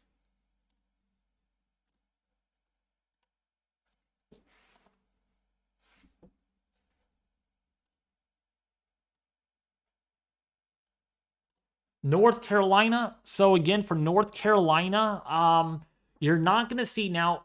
If you want to get snow with the next system, that's a very hard predictive storm because there's a lot that could come into play because that Arctic air might just be too overwhelming that we're not able to get a lot of moisture advecting back into the colder side of the system. And so therefore, snowfall amounts really don't look very impressive for the Carolinas at all. Versus the GFS model might be a little more impressive, especially north of Greensboro in North Carolina. You might see a couple of inches. But again, right now, there is a lot of uncertainty. Two models that are not agreeing yet. And so the best forecast I can say, you might just see an inch or so of snow. It's not going to be a whole lot for the time being until we get more agreement. And you guys are probably looking at me like, if you're a weather enthusiast, you should know this by now. I do. I know what I'm looking for. And if there's not a lot of agreement, the best forecast I can say is kind of be in between the two. Because, forecasting is much harder now. We have a very complex pattern. And that polar vortex just adds a new wrench into things. So, therefore, maybe about an inch or two. Not a foot, not 2 or 3 feet. It's not going to be a snowmageddon storm at all for the time being until we see more. Maybe something else will be more sinister. Maybe this trends further north and it gets more dynamic. Then we might be talking. But for right now, it doesn't look very dynamic at all. Just a little bit of moisture just kind of cutting across, scraping across the deep south into the northeast. For Michigan, Patrick Ghost. For Michigan, what part of Michigan, Patrick Ghost? Because, if you are in Monroe, Michigan, for the first storm system, you're not going to see a whole lot. But if you're in Muskegon, if you're in the Benton Harbor area, a whole different story. Maybe 15 inches of snow. David forecasts weather charts while I forecast futures market charts. Oh, nice, Robin. So you forecast the market. How much snow is an hour east of Toronto? We'll get Ottawa. So Toronto. So let's actually go over to there. So an hour east. So you're gonna so that's gonna be in the Canada area. So an hour east. So you're probably referring to, if you go, oh yeah, right here. Here it is. So for that area, so if we look at the HRRR model, the next couple of days, you could get, oops, there we go, finally loaded in. You might get 7 to 10 inches of snow. All right. That's what the models do indicate. The HRRR, the NAM, see the NAM model, much more, right? So more so you would want to check with your National Weather Service in Canada. I don't know the National Weather Service there. It's in a different country. But on my end, I'm seeing 12 inches, maybe 6 to 12 inches, more so likely in that area. Further west you go, some areas here might get 18 inches of snow out of that system. Northwest Georgia. So Northwest Georgia, not very much in the way of snowfall, but the amount of rainfall, again, is going to be convectively driven. So if you are under one of these pockets of very intense rainfall, you might get more than what the models indicate, okay? In this case, you're in the northwestern Georgia, but where in the northwestern Georgia, that is going to lend uncertainty, because if you are in Cedartown, you might get a quarter, whereas if you are in the northern mountains here of Georgia, you might get 2 inches. If you're in Lafayette in Georgia, you might get 9/10 maybe of inch of rainfall. Really location driven here, depending on where you are at, makes a huge difference. The HRRR, the latest model, oops, did I break the thing? No, I didn't. All right, here we go. 1.25 inches in Lafayette, whereas if you go to the NAM, well, what does that look like? 1.25 inches. Going back again, 1 3/4 inches, 1 inch, maybe 2 inches. So there again is that level of uncertainty. And when you're dealing with convective allowing models, I wouldn't really focus on exactly how much rainfall you're going to get, because you got to look at the broader picture. You know, you're going to get rain, you're going to get something out of this. Either way you put it, it may not be very much or it might be a lot, right? So just keep that in mind. Convective allowing models for precipitation are not going to do well. And in such a way, let me show you a little example, and you all are going to absolutely love this, okay? This is the thing I wanted to show you all. So if we go over to this is the precipitation forecast in the next 17 hours. Let's go zoom in closer. Let's go to, actually, no, wait. This is the 23Z, okay? Take note right here. I want you all to pay very close attention. This is at 2.52 inches. We got 2.44 inches, right? We go to 22Z. What do you see? Oh my goodness, I'm going to get 3 to 4 inches of rain now. 21Z. Oh my gosh, I might get 4 inches. 2 inches. See, it's going to waver back and forth. You know, and that, you know, not every model is perfect. Not every model. It's similar. Hey, the background picture is similar. There's been consistency that those two areas could get the most precipitation. But is it going to be 5 inches, 4 inches, 2 inches, 1 inch, 3 inches? You know, a general consensus here is by looking at the short range ensemble forecast, or SREF for short. And when we play this through, you're going to get at least more than 1 inch of rainfall. And that's well indicated here on the European, maybe about 1 inch down there in the Arkansas area. And this is showing us just how uncertain the forecast does remain. Because the model is numerical. It's done by codes. Think about numbers, folks. Just think about that. That's what you're dealing with here. Numbers. If one variable or parameter is off by a little bit, it throws everything off. Okay. What's up, Grizz8? How are you doing? How's everything? How are you?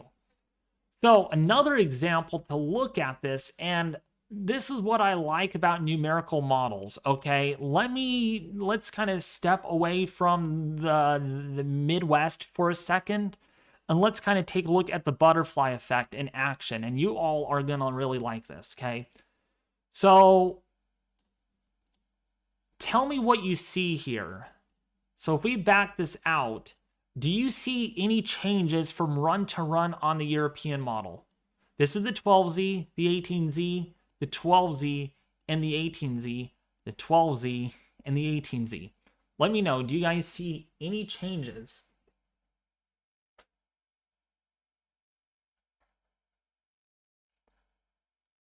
What's up, Jay Mohon? How are you doing? I see a lot of new people here. What's up, Amanda XO? What's up, Ashley? How are you? What's up, Jeanette Wells? Cheesy Weather, of course. What's up, Eric Wright? Robin, I said hello to you. How are you? What's up, Lewis? Welcome to the stream. If you guys are new, hit that like button. Show your awesome support by sharing this with your family and friends on social media. So, going back, so did you guys notice any changes to the model, the initialization to the European? Let me know.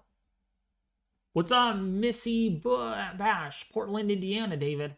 How are you?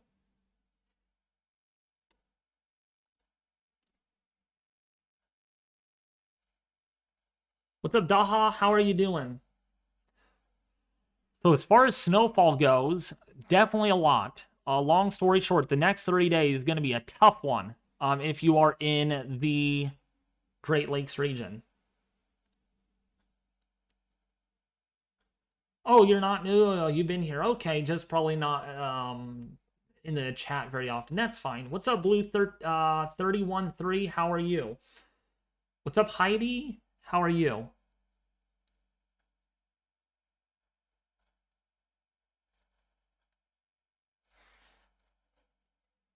So, the euro has definitely changed in the last few days, but I'm looking at the initial conditions. So if we go back, you know, there's not a lot of change. There's a little bit, but that little change leads to the butterfly effect. So when we go forward in time, you can see the changes get bigger and bigger. And so when we go from one run to the next run, you can see that change well illustrated. And then when you go further out in time, that little change becomes more significant. That is why, fun fact here, you can't forecast more than 5 days out because there's variability. The atmosphere is a fluid after all. And when the atmosphere is a fluid, it is susceptible to changes. How does this high pressure to the north impact this low pressure to the south? You know, there's a lot. The atmosphere is very complicated. And therefore, we can't forecast beyond 10 days out. And as much as I would say, oh my gosh, if you can just base it off of one run, I've been there and done that. I base it off of one run and I'm like, oh, it's going to happen. It's going to happen. And then it doesn't happen. And it's like, oh, we had it. We had it, you know. Just like last week, we were going to get this huge Arctic outbreak for California. Well, it's not going to happen because the way the pattern is. And so when we look at this winter storm for the Northeast, you all are like, David, there's a nor'easter. Oh my gosh, there's a nor'easter. To me, no. Let's wait for other models to render, okay? The models to look at is the 0Z and the 12Z. Those are complete new data fed in models, and so therefore are more reliable, okay? The intermediate runs, you can listen to those, but the chances are they might underdo something or they might overdo something, you know.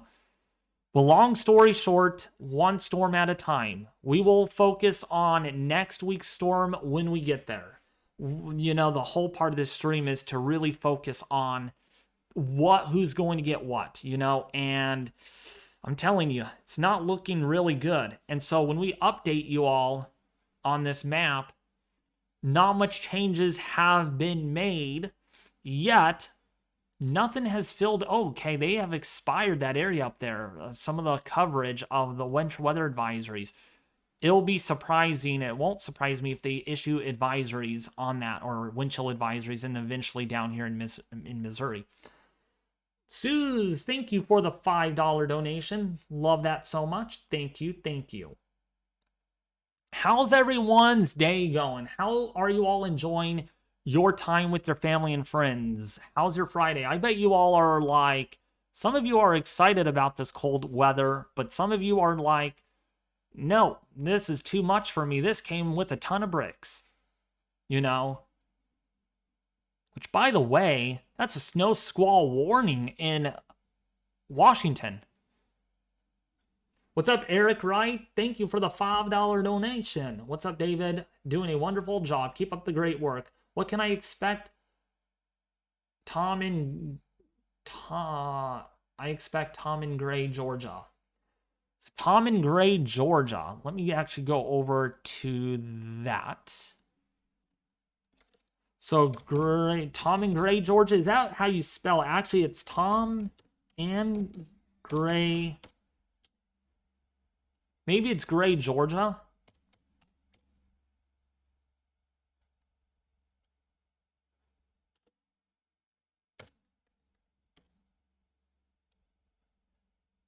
You're probably gonna, so you'd be more specific. Be more specific if you can. That would help me out a lot. And yes, thank you for becoming a member. I do appreciate that. I do appreciate that.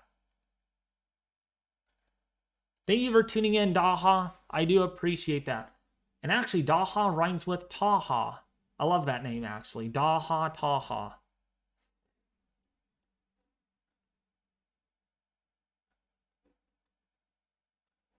Oh, you meant to say tomorrow. You meant to say tomorrow. Okay. In Gray, Georgia. So let's go to Gray, Georgia.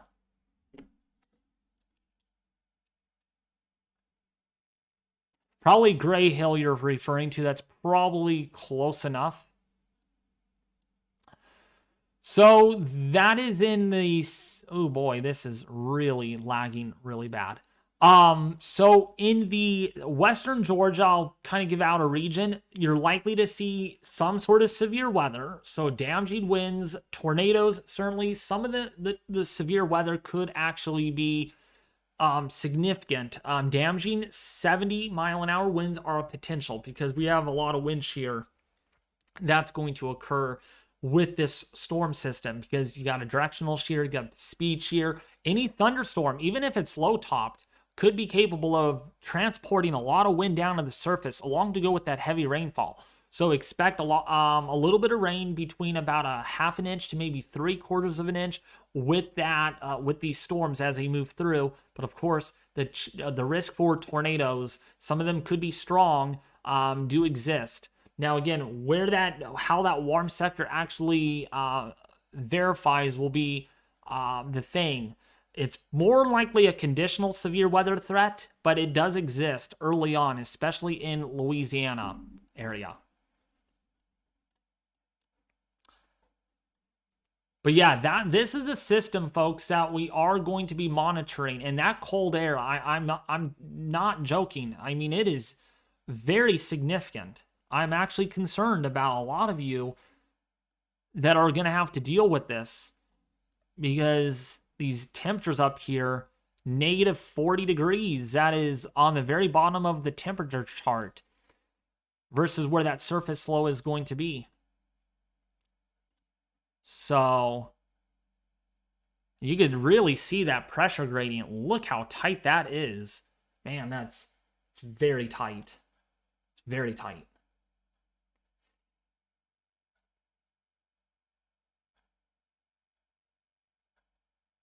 Did you hear about that El Nino is ending? And I'm dead serious. I've heard about that. Yes, El Nino is fading away. But I want to make something clear with you all. That does not mean El Nino conditions are not going to just fade away.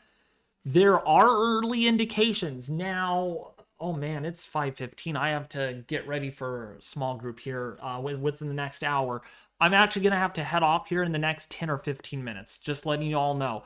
But El Nino, it might try to flex its muscles depending on the MJO and other factors behind that. Yes, this Arctic air is not going to last very long, and there are already changes beyond the 10-day forecast that will allow this Arctic air to retract some. So areas like the Midwest, the Mid-South, as well as the Great Lakes, yeah, it's cold here for about 5 to 7 days, but there are early indications that this pattern change with what we call a thaw out as the Arctic air retracts northward again and you all warm up out here in the Midwest won't shape up probably for another 7 to 10 days at least. Probably at the very end of the forecast, we will probably start seeing things thaw out a little bit.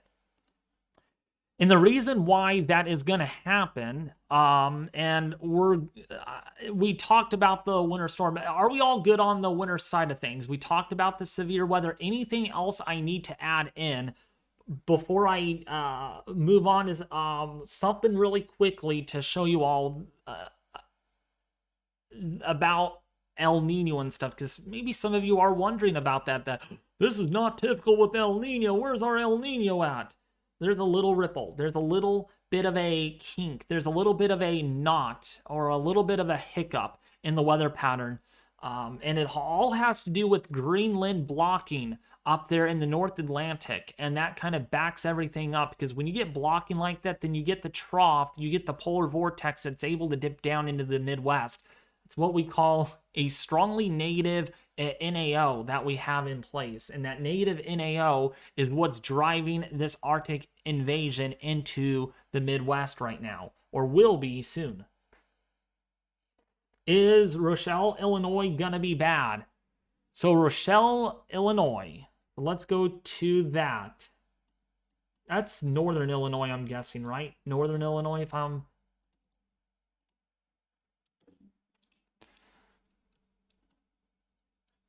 So, Rochelle, Illinois, definitely in the northern portion. You are expecting to get at least 6 to maybe 12 inches of snow. That is the forecast for the area. Let's actually go over to the new snow forecast. Over the next 5 days, you might get as much as 10 to 11 inches of snow on the Euro. But again, depending on what model you look at, every model is going to be different. The NAM has 12 to 13 inches of snow over your area. Thank you, Roddy, for the $5 donation. I do appreciate all these donations, folks. I really do. I can't ask for any more. Thank you for that. The icon is also on top of it too, showing about a foot. So long story short, you're going to have some rain at first. It is going to transition over to snow almost immediately. So you're going to have a really rough time on the roadways. You're not going to get along very well. The roads are going to hate you because there's going to be a lot of snow falling in that area.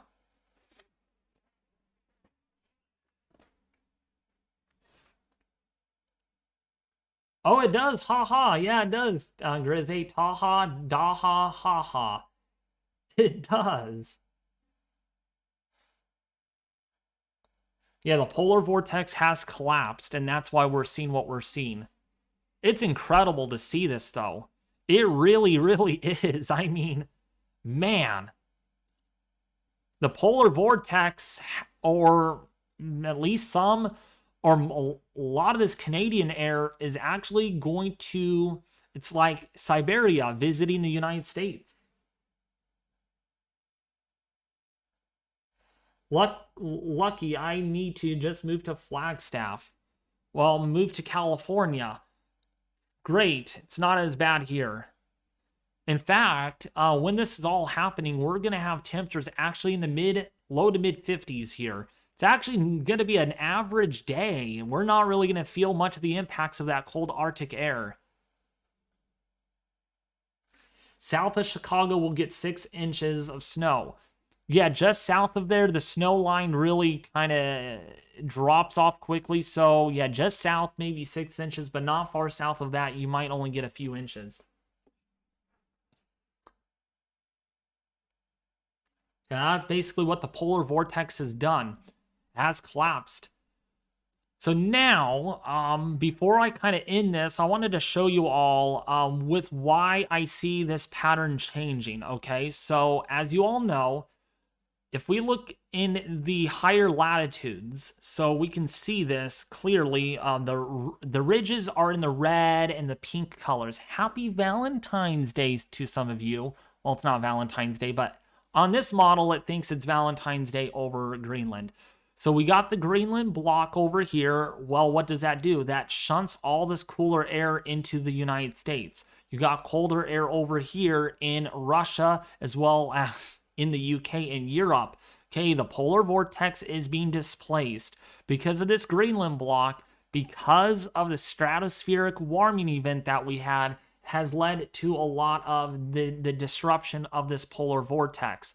So instead of a lot of this cooler air kind of hugging in higher latitudes, well, now you're finding it in the United States, you're finding it in the UK, in lower latitudes, and you're even finding it in Russia, where you typically don't see temperatures as cold as negative 40 to negative 50 degrees Fahrenheit. So with that being said, this is telling us the polar vortex is weak, and you got this Greenland blocking that is backing everything up. And so now you're seeing this Arctic pressure or high pressure system at the surface, and then you get the colder air aloft that helps to kind of sink this all the way down to the surface. And that's why you're going to feel this huge Arctic air mass. But this is only temporary because there are changes happening up here in the Arctic that will allow this Greenland block to move away, and we'll get more zonal flow. TES, thank you for the $5 donation. I do appreciate all the donations tonight. I really do. I gotta love all of them, actually. The ones that you all donated me since the start of the stream. So thank you for that very much. Oops. Okay, there we go. So this is what we're seeing, this blocking ridge in place. But watch what happens on the European model. This kind of modulates and changes. And once we get especially into the end of next week, we're going to start seeing a more neutral to positive AO take place. That's where we have higher pressure to the south. We have lower heights to the north. Not so much in the 500 millibar height map, so to speak, but what's going to end up happening now, we're going to start seeing ridging redevelop potentially over the Midwest and over higher latitudes. So even like Canada, that is negative 30 to negative 40 degrees now, might only be negative 5 to 0 degrees temperature-wise. So the pattern here is going to more likely change. Now, if you're looking at the GFS and you're like, no, it's not going to change, David, it's not.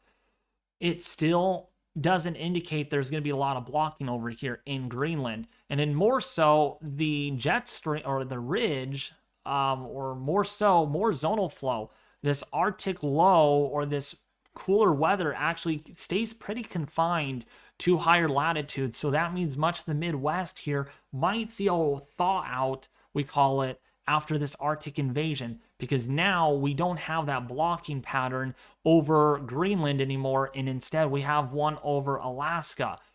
So now areas underneath that would see some very bitterly cold temperatures, but this is over the ocean, which makes the air mass more modified than, say, over land, because over oceans, the air doesn't cool down as quick because the water holds a lot of heat, right? It's a conductor, and so it's kind of like a heater. It's kind of a thermostat controller. Versus land, there's nothing to stop the temperatures from falling because land is not water, and it really it heats up faster than water and it cools down faster than water. And so that's why you get colder temperatures over land areas. And that's why in such low latitudes like Texas might see temperatures colder than California, while California is further north in latitude.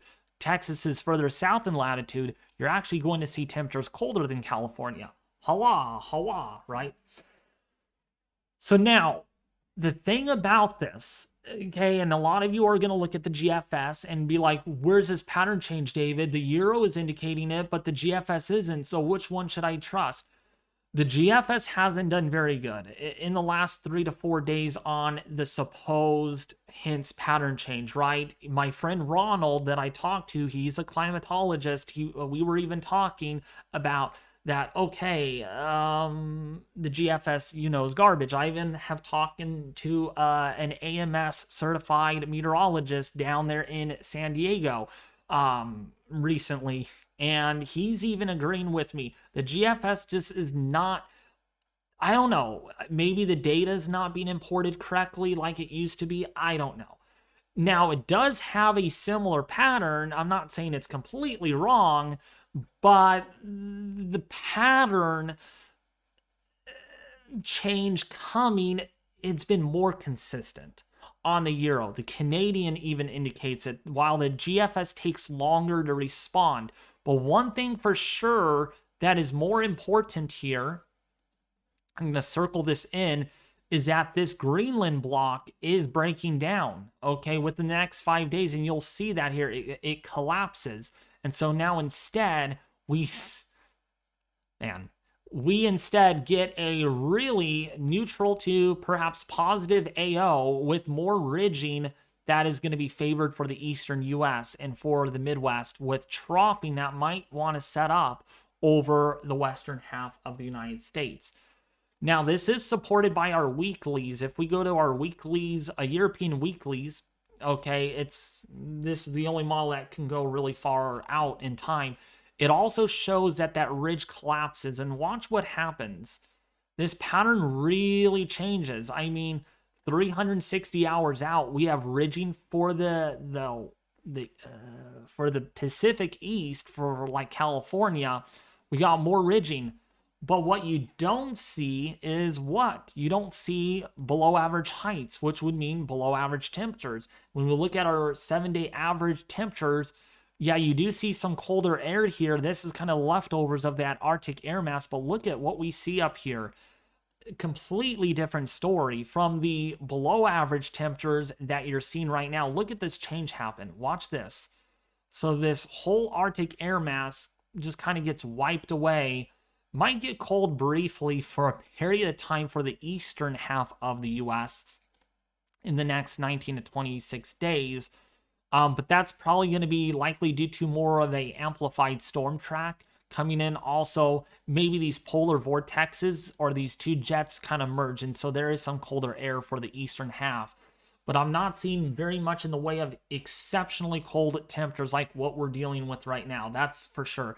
After we get past Wednesday or Thursday next week, this colder air it's forecast to lift off to the north, because most of our guidance indicates that the polar vortex is likely to strengthen again after it being severely disrupted recently, and that's why we're seeing what we're seeing.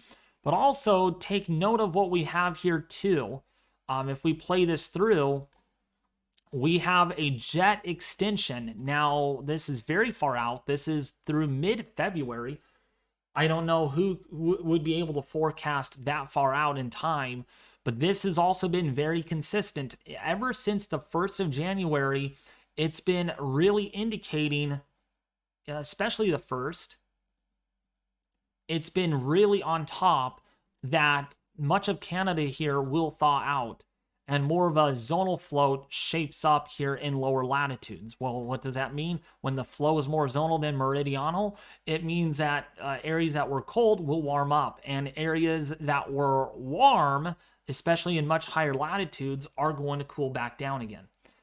So if we go to now, to the latest run, pretty similar. Don't you think? Very similar from the European extension. And this is from the Euro. This is not the GFS. Now, the GEFS extended is going to show something really different. That's because that's the GFS, right? Maybe the GFS is more on to something. Maybe it's not.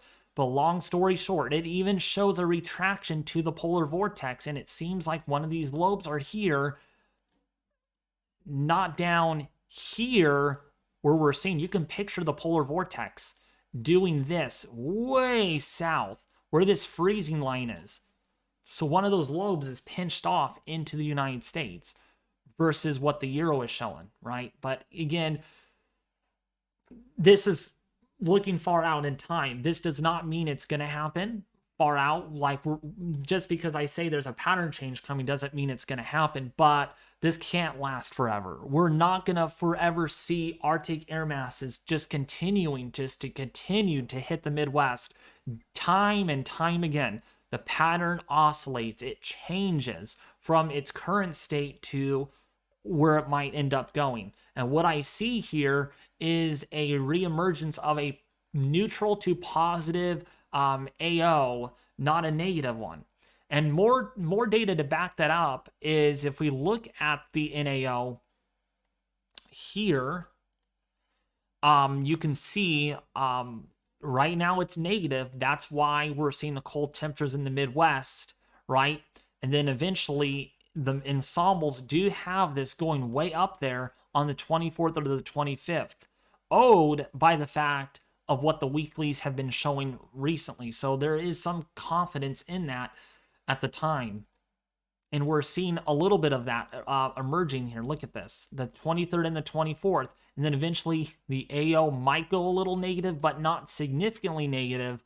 And that means, we'll see what that all means down the road.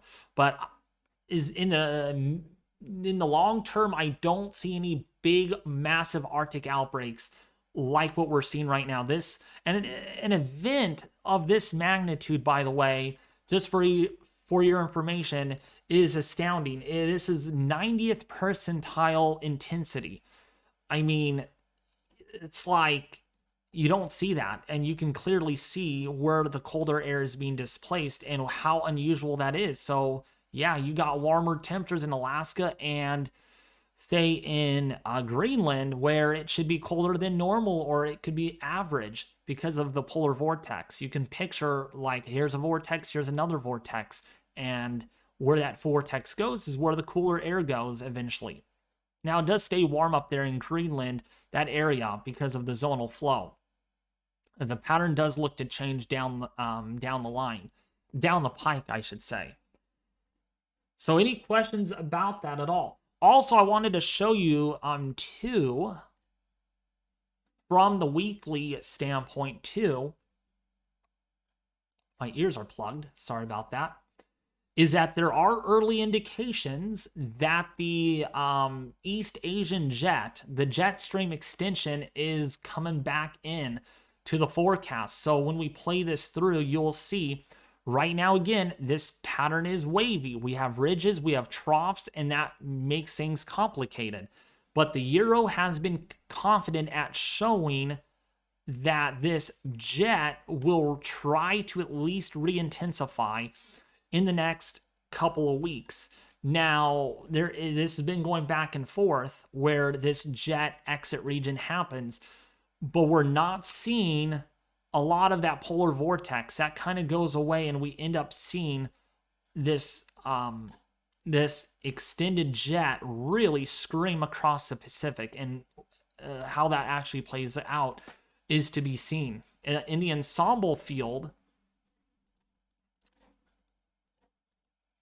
we can see that jet too, not really extending very far east.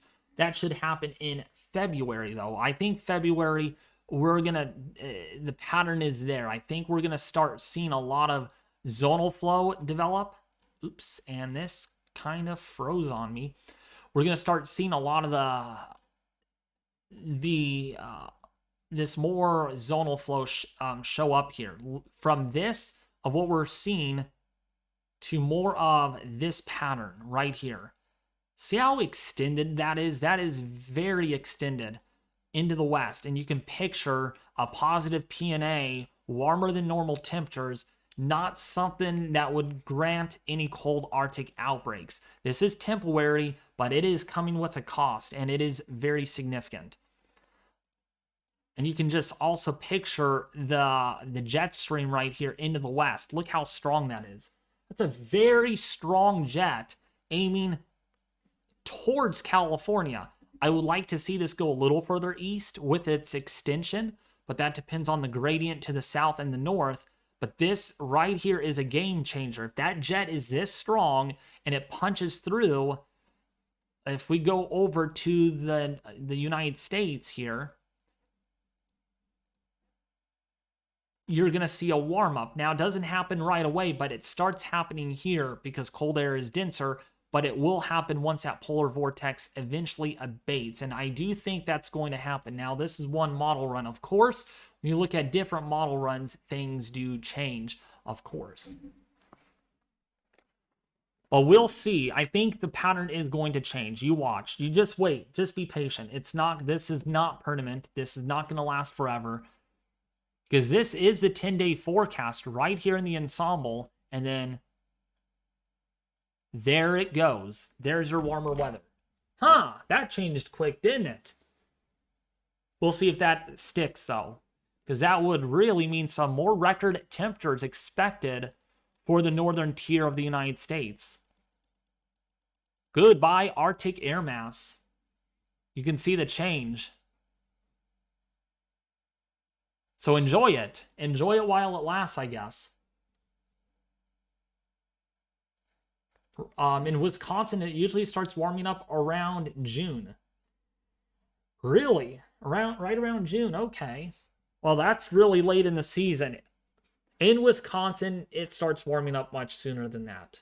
It usually starts warming up like in April. Late March, early April. I think it will warm up and then get cold again. Melt all that snow. So yeah. So now some of you are saying it's going to get cold again. You just wait. I'm not seeing any indications. And again, folks, I want to be specific here. We are in an El Nino. Now, okay, El Nino is not having much grip at the moment, but that doesn't mean it won't have a grip in February or late January or March, Climate models like the CFS are still indicating there is going to be a thaw out, okay? And I think it's going to stay pretty warm for the rest of, or at least into mid-June or mid-February for the midsection. This is now, and watch this, even the CFS here is indicating a warm-up for much of the Midwest. So this is 35 days out on the CFS model, indicating that there's going to be a warm-up, which means there's no Arctic air masses. Now, maybe below average a little bit for the Northeast, but for the most part, it's going to be a warm-up. So this cold air is just a little hiccup. Patterns have little setbacks. There's little disturbances, and it kind of throws wrenches out there, And so this is one of those wrenches. We're not supposed to have this during El Nino, so you would think, okay, we're going to get right back into that. And I do think it's going to happen by late next week. Count me on it. By late next week on Friday, Saturday, and Sunday, I think we're going to have a thaw out. What's up, Bobby? How are you doing?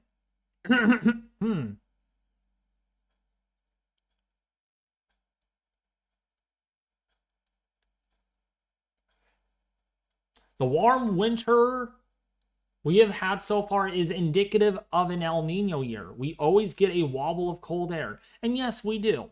So that's one of these wobbles. Now, remember my winter forecast. Okay. Actually, let me see if I can bring that up.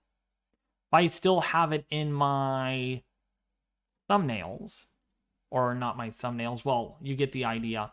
And I actually do. So this is the latest one, of course.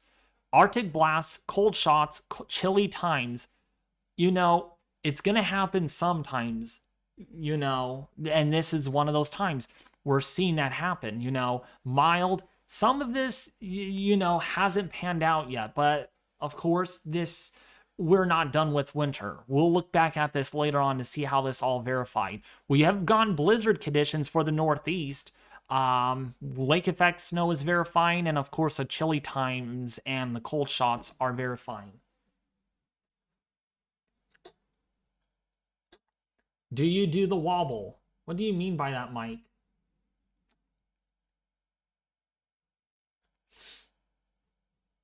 Shoot, winter has been way colder in the south than usual. I was looking at the temps for last year, and most are 20 degrees warmer than this year. Yeah, it's if we look at our CDAS, which is the observations in the last 90 days, past 90-day temperatures. Yeah, you can see it's definitely been warmer than average. So, yeah, this is going to have a little dent in the 90-day average, but not entirely. Still, in all, warmer than average in the 30-day, so this is 30-day temperature anomaly in an average. So this is just one little hiccup, and still technically, if you guys warm up by late January, which some of the models do indicate, the departure would probably be slightly above average in a monthly mean, despite the cold Arctic air that some of you or most of you will be seeing.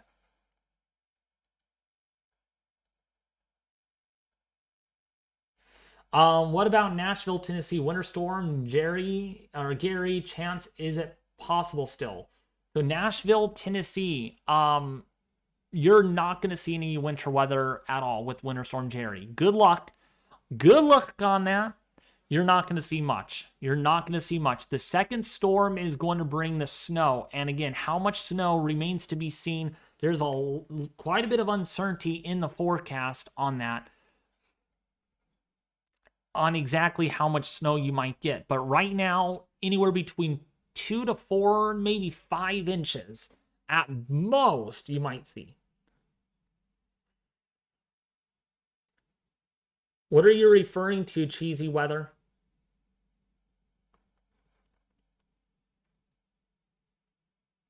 The Arctic Hammer comes next week, David. The Arctic Hammer.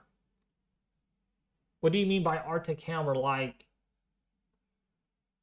the zonal flow will kick that Arctic air out. So in a way, that could be like a hammer. What about Western Tennessee? So Western Tennessee, maybe 2 to 4 inches of snow. But I'm actually going to look at the NBM. I'm going to base my forecast off of that, since it's a more national blend than from on one specific model.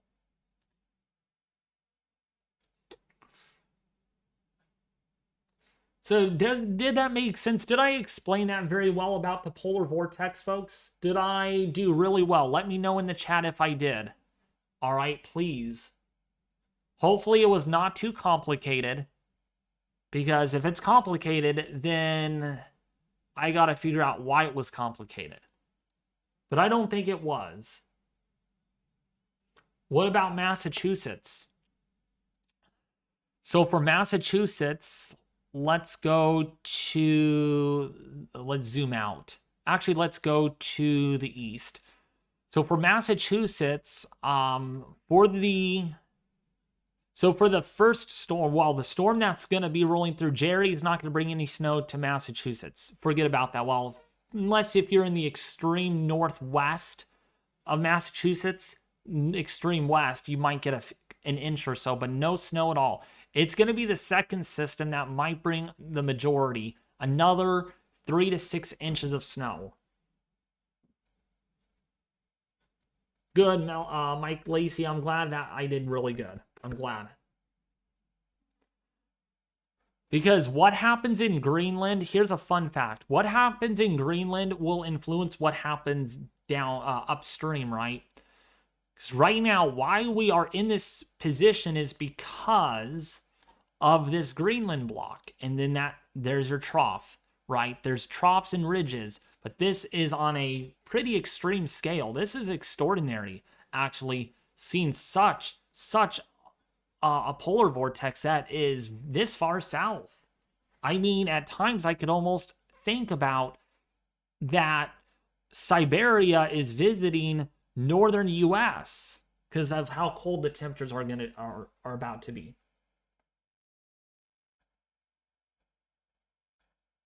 Is Cleveland, Tennessee getting snow? Cleveland, Tennessee. Cleveland, I've heard about Cleveland, Ohio. What? There's a Cleveland, Tennessee. There's too many Clevelands, I guess. And there is a little tiny city there.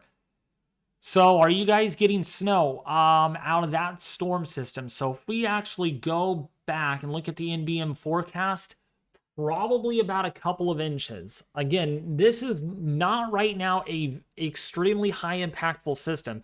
You're going to be more concerned about the cold air more than anything. I'm telling you right now. How much do you think Flint area of Michigan will get? So Flint, Michigan. Let's go to Flint. Flint. So Flint, Michigan, you're going to see probably about, in my estimates, based on NBM forecasts and other blended forecasts, between about 5 to 10 inches, 5 to 11 inches, almost a foot. Almost a foot. But you go much further west, it's a different story. So will Columbus get that frigid air Tuesday in the morning or Wednesday or both? Columbus, Ohio will definitely get some cold air. Oh yeah, you're forget about being in the 40s or 50s. You're going to be in that cold air. And that's for Tuesday and Wednesday next week, right? So for Columbus, Ohio, definitely in the teens. At night, might even see some single-digit temperatures. How about that? But remember your wind chills too. Your wind chills will definitely be in the single digits, perhaps negative territory. Don't focus on the actual air temperature because you're going to have some wind. You're going to have like 12 to 15 mile an hour winds, so it's going to feel much colder. And then Wednesday morning, about the same, 8 to 9 degrees.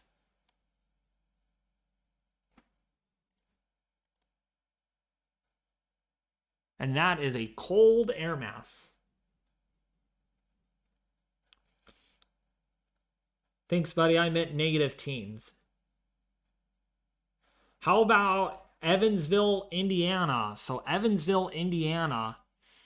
Let's go over to that.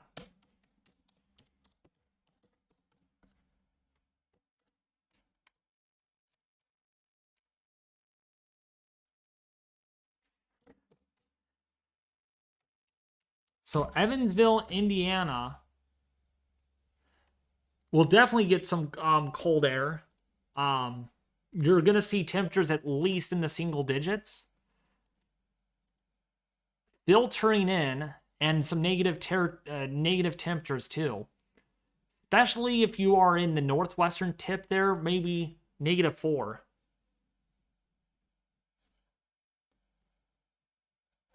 Yeah, shoo, that is too cold.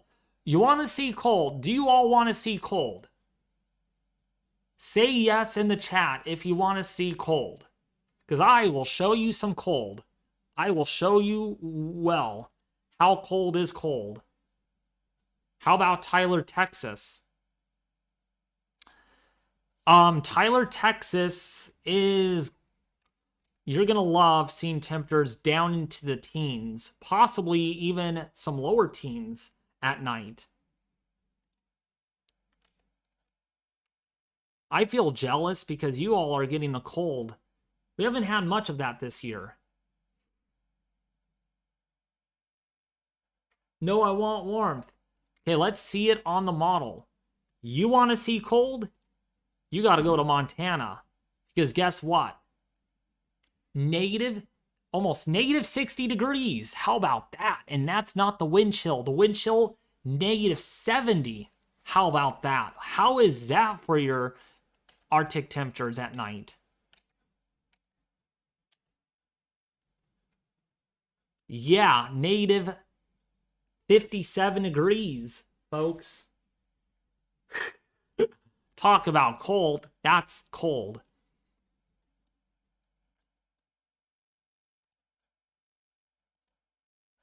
And look at this, really gets into the Midwest.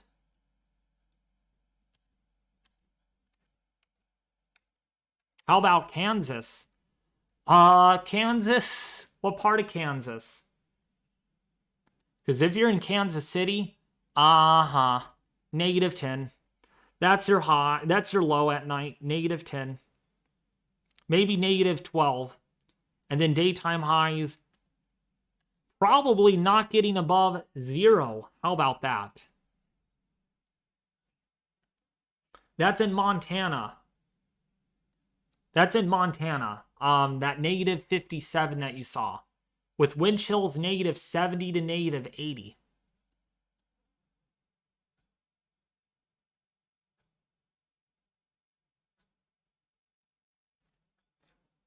Because of this cold air mass. I mean, this is pretty significant. We can freeze you guys. No, I'm just kidding. Yup, that's the polar vortex. -12 is dang cold in Kansas City. I think everywhere you look at this map is dang cold. I think it is. It's dying cold. I mean, look at Florida. Even Florida, morning temperatures in the 40s. Much more modified there. But look at this. Even 29 degrees in Mobile in the morning hours. That's ridiculous.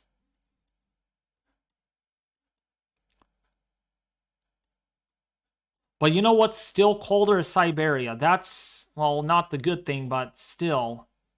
That is a much colder air mass over there. -60 degrees, perhaps. But yeah, we'll get our fair share. Don't worry. We'll get our fair share of cold air in Montana. Gosh, that is incredible to see how far south that cold air actually gets. So, wow. It's because of cheesy weather, you guys. Cheesy weather is the sun. That's his nickname in the Discord server, Sunny. We call him Sunny. And he's not gonna warm up Earth very much. Be pretty cold. 10 degrees to 0, funny because Miami 0 to 10. What do you mean by that, Mike? Weather stuff and more. Could you check how cold it is going to be in Stamford, Connecticut? Stamford, Connecticut. It's going to be cold, but it's not going to be like cold like the Midwest. So let's take a look. So Stamford 53 through the weekend. Then it gets cold, right? 32 degrees. That's tolerable. And then it gets cold later on in the period by early next week.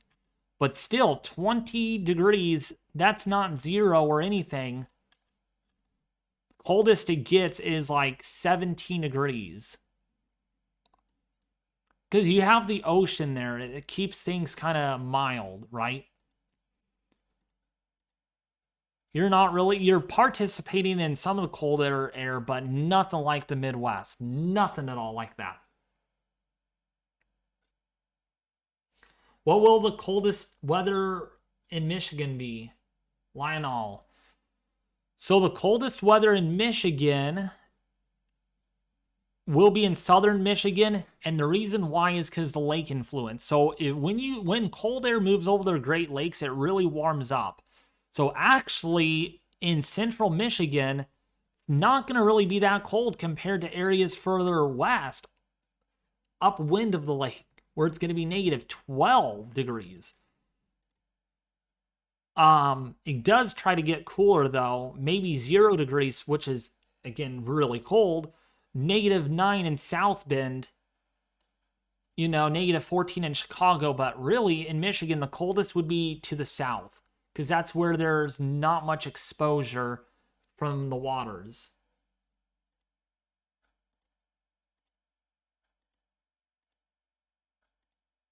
And that really does That colder air is just going to settle in there for a while.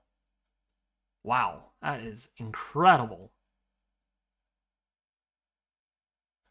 Any chance of seeing snow in South Central? All of our weather can't say we will or will not. What part storms up Weather Channel? What part of the South Central are you in? You have to give me kind of a general location. South Central, I mean, you could be in Louisiana or Arkansas. What's the weather in Munchie? Let's see. I've never heard of that. Munchie what, William? So negative temps with the wind chill, Columbus Tuesday, and okay, so with the wind chill. Too bad the windy.com. Oh my gosh, I have to end this in like 5 minutes, folks. I have to end this. I have to actually go to church. So for Monday morning, wind chill values in the Ohio and Indiana area could be negative 15 to negative 20 degrees. Could really be serious. This could be very serious, actually. Wind chills are, you can get frostbite. And wind chills over Indiana could be negative 28 degrees. Is Flint, Michigan goofing to be bad?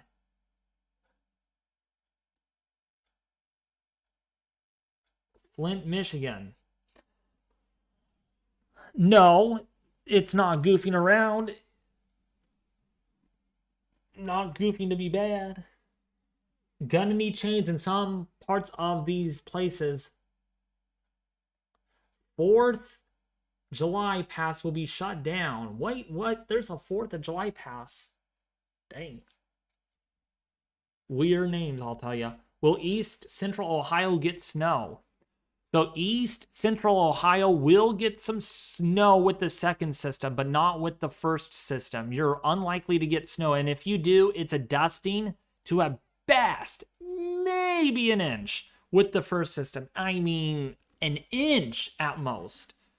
Don't think it's going to do much. You won't even notice it because it'll melt away instantaneously. And then the second system for early next week could bring maybe about an inch or so, maybe a couple of inches. That too doesn't look significant. Can you tell us about Southeast Alabama tomorrow? Sure. So for Southeast Alabama tomorrow, I don't know if I don't think the HRRR has rendered for the 0Z run yet. So we'll have to reference the 18Z run still on the HRRR. So for tomorrow for the Southeast, more than likely, you're going to get some elevated storms. Some of the warm air advection will help to pop off some surface storms after that. Which some of these storms, folks, could still produce tornadoes. That's the thing with this. Tornadoes, damaging winds, and some large hail. Well, not really a hail threat with this one. Definitely a tornado threat, though, with some of these kidney bean-shaped storms. And when we do look at the Storm Prediction Center via our Radar Omega app, let's go to Radar Omega. And then I actually have to skedaddle. I have to head off. Okay, so let's look at the Storm Prediction Center really quickly. And there is that enhanced risk. That is for tonight. I want to make that clear. For tonight, the overnight threat. Okay, and then, oops, not that. And then tomorrow, for day 2, it then spreads into the southeast. So like the Carolinas and then Tupelo, the enhanced risk there. That is driven by a 5% chance for tornadoes. So maybe a strong tornado or two, maybe tomorrow for the southeast. But it's going to be driven mainly by wind, that slight risk. With that enhanced risk for strong winds. A significant wind damage threat for Tupelo, for Florence, Tuscaloosa, that area for tomorrow. All right. Tomorrow I am going to be live streaming because of the storm that we're all dealing with. okay, for that, to give you guys latest snowfall forecast, real-time analysis, live cameras, and we're going to be looking at severe weather, okay?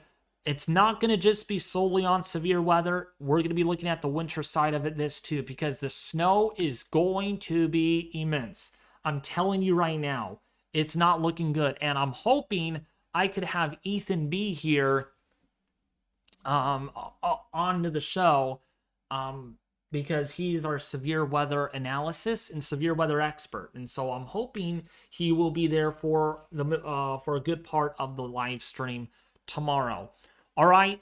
But otherwise, folks, that is going to sum it up for the live stream. I hope this helped you out a lot. If it did, please subscribe. All right. I consider you all to please subscribe to the channel. Hit the like button if you haven't already, and share this with your family and friends on social media, because again, you all are not only dealing with big time snow and severe weather for the deep south, but the Arctic air mass that follows will definitely keep you all indoors. All right, just keep that in mind. With daytime highs in some areas that won't get above 0 degrees and will stay in the negative territory.